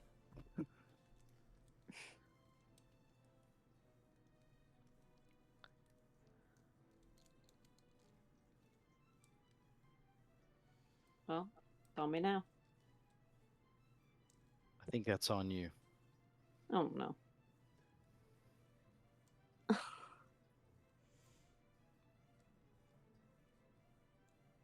Audrey would go for the helmet. Okay. So you jump out of the chasm next to the tree to reach for the helmet, and you're in plain sight. So at this point, we're going to roll initiative. But you'll be able to get the helmet on your turn.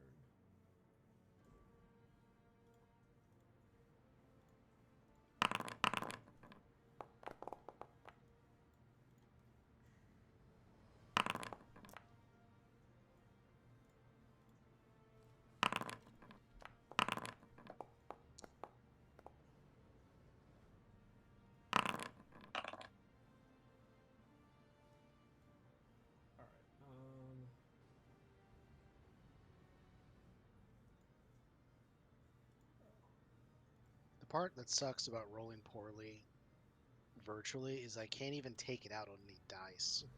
You know, I can't punish dice. They don't exist. Um.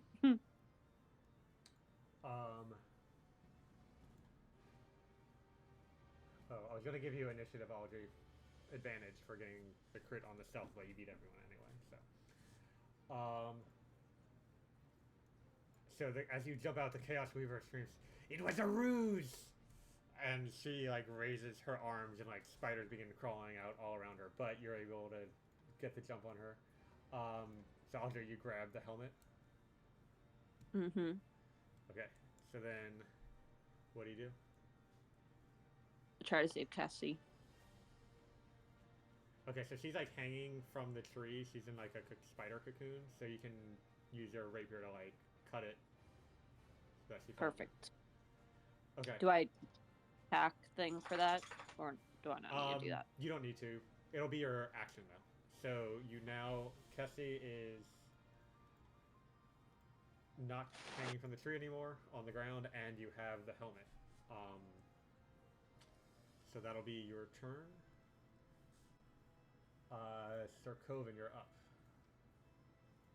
I want to use the cantrip that I've never used before and is not technically legal. I want to use Tongue Tied on the Chaos Weaver. If I can. So that is a charisma save. Yeah.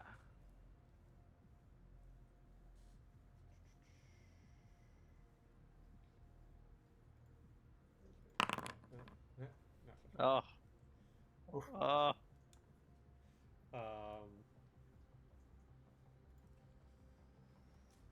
You try to tie her tongue and then realize she does not have a tongue, she has mandibles. I hate that. Guess I'm just gonna give a bardic inspo to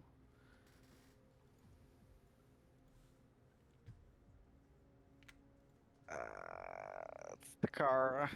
I don't know. I'll take it. I don't have 33 out of 5 bardic inspos. Okay.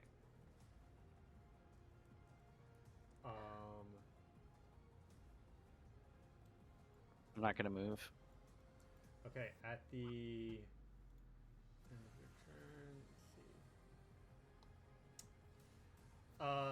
Audrey, the tree that you took the helmet off of, one of its or two of its branches swing at you. Mm. I roll Holy like shit. Well, I'm gonna no, it's an attack roll against you. Hmm. First attack misses, second attack misses. Nice. Stretcher, you're up.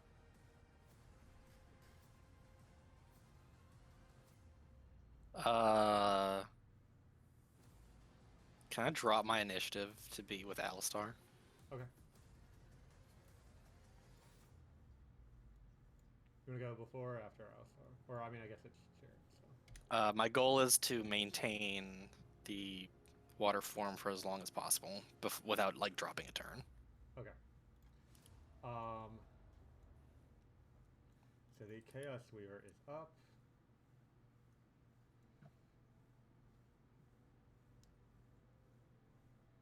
She is going to move forward. Oh. Right here, we'll throw this down. And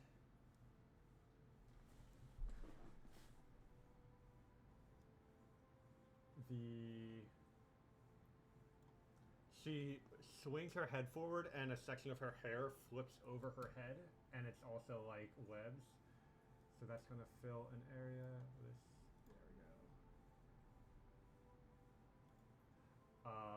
Should be asking y'all to make dex saves.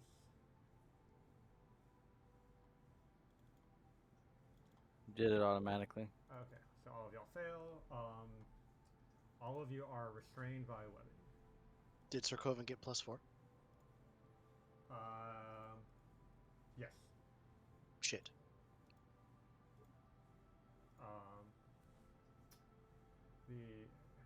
The area is also difficult terrain. Okay. That's 2 actions, and then she's gonna bite Sarkovan.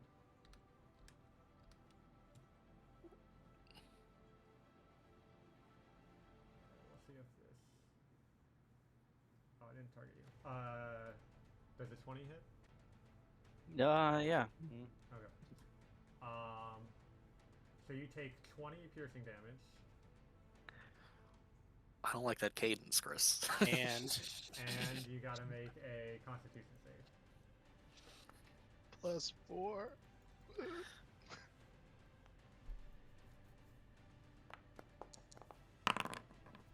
18 is a failure. +4. Damn it. Oh, +4. That's enough. God damn it. So you take half damage. So that's 18 poison damage. I'm gonna tattoo it on my forehead, you guys.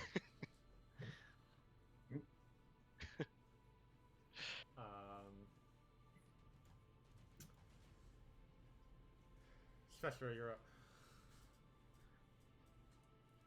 I'm gonna scoot over and try and assist Aldry with this fucking tree. I'm gonna drop my form. Okay. I'm gonna shoot this tree. Alrighty. I'm not attacking the fucking hell demon that's in front of us.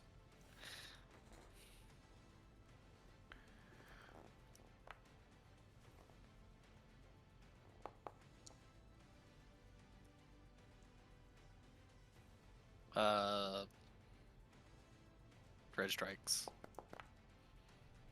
Additional 4, and then attacking again.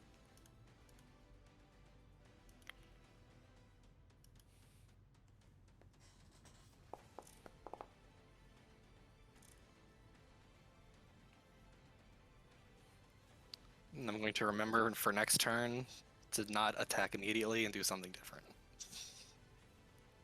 Okay. Alistar, you are restrained by the webs. You can use an action to make a strength check to try to break out of them. Oh gosh.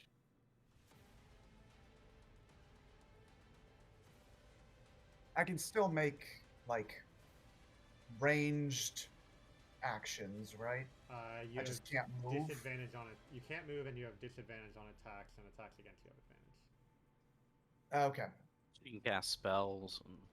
but I could still cast spells and stuff. I just don't know if I'm going to be able to break out of this web.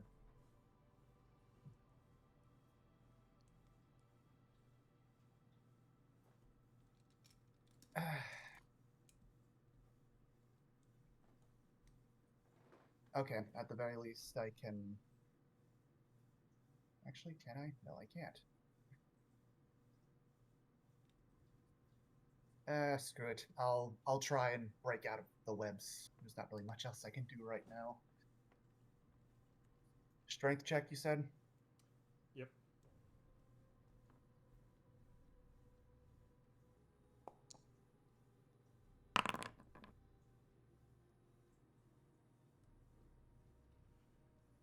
That's enough. Sorry. No, that's not enough. You're still restrained. Shoot. That was your action.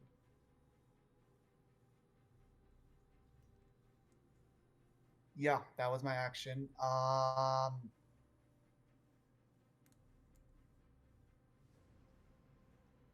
Let's. Do any of my forms do anything? No.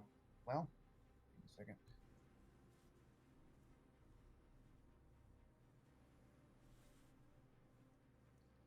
Okay.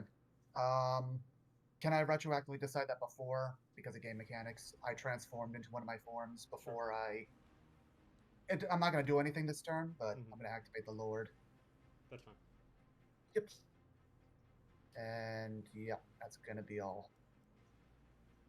Takara, you're up. Okay. What does it cost to put on a piece of armor? So you can interact with one object per turn for free. Interacting with a second object costs your action. Got it. And that includes things like drawing and sewing weapons and all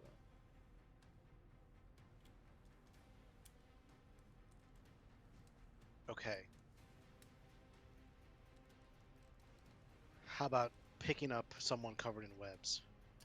That would count as a object interaction. Shit. Okay. Um. What would it cost me to insight check if she thinks of Kessie as an ally? Free action. Roll it.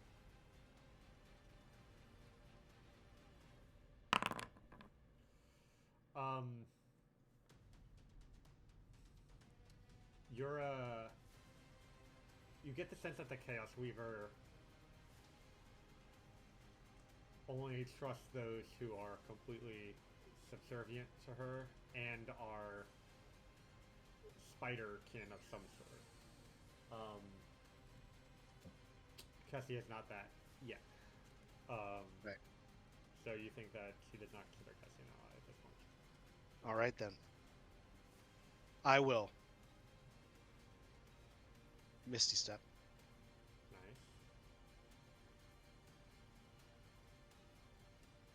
I will Misty Step here.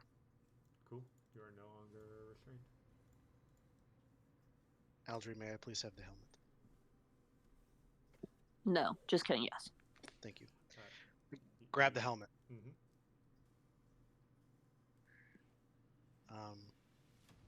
I put on the helmet. You do so. That is an object interaction.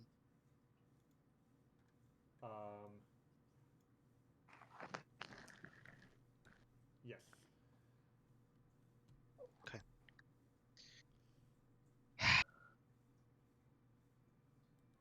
We leveled up right after we rescued Supernova. Did we not? Yes. Yes. I will use my heroic moment to take out a scimitar and look at Chaos Weaver. Do I have to attune to this fucking armor? No. Cool. I look at the Chaos Weaver. Oh, great Weaver, whose chaos knows no bounds. I offer you my sword to complete the pact you made long ago. But in my accent. So, a lot of things happen all at once. As you put on this, as you take this helmet from Aldry, it's pretty fearsome. It's made of like a dark metal, and you notice that there's actually like a crown built into the top of it that's like attached to it with like these large jagged spikes. And it's like a small helmet, like, you know, for a normal person, but you've used magic items before. You go, and as you put it over your head, it like shapes in a way, and like your horn, it makes holes for your horns to come out of, and it actually fits very well. And as you put this helmet on, you feel a sense of power fill your body. You feel like the world is yours to take command of. You feel that even this enormous titan in front of you, like, you figured out this trick. It's going to have to do what you want it to do. You have power over it. Nothing is equal to your capability. And as you draw the scimitar and offer it, the Chaos Weaver screeches and says, "Foul spawn of Kelland, be gone!" And everyone, your sight goes black, and you vanish, and you leave the Feywild. And that's where we're going to end today's session.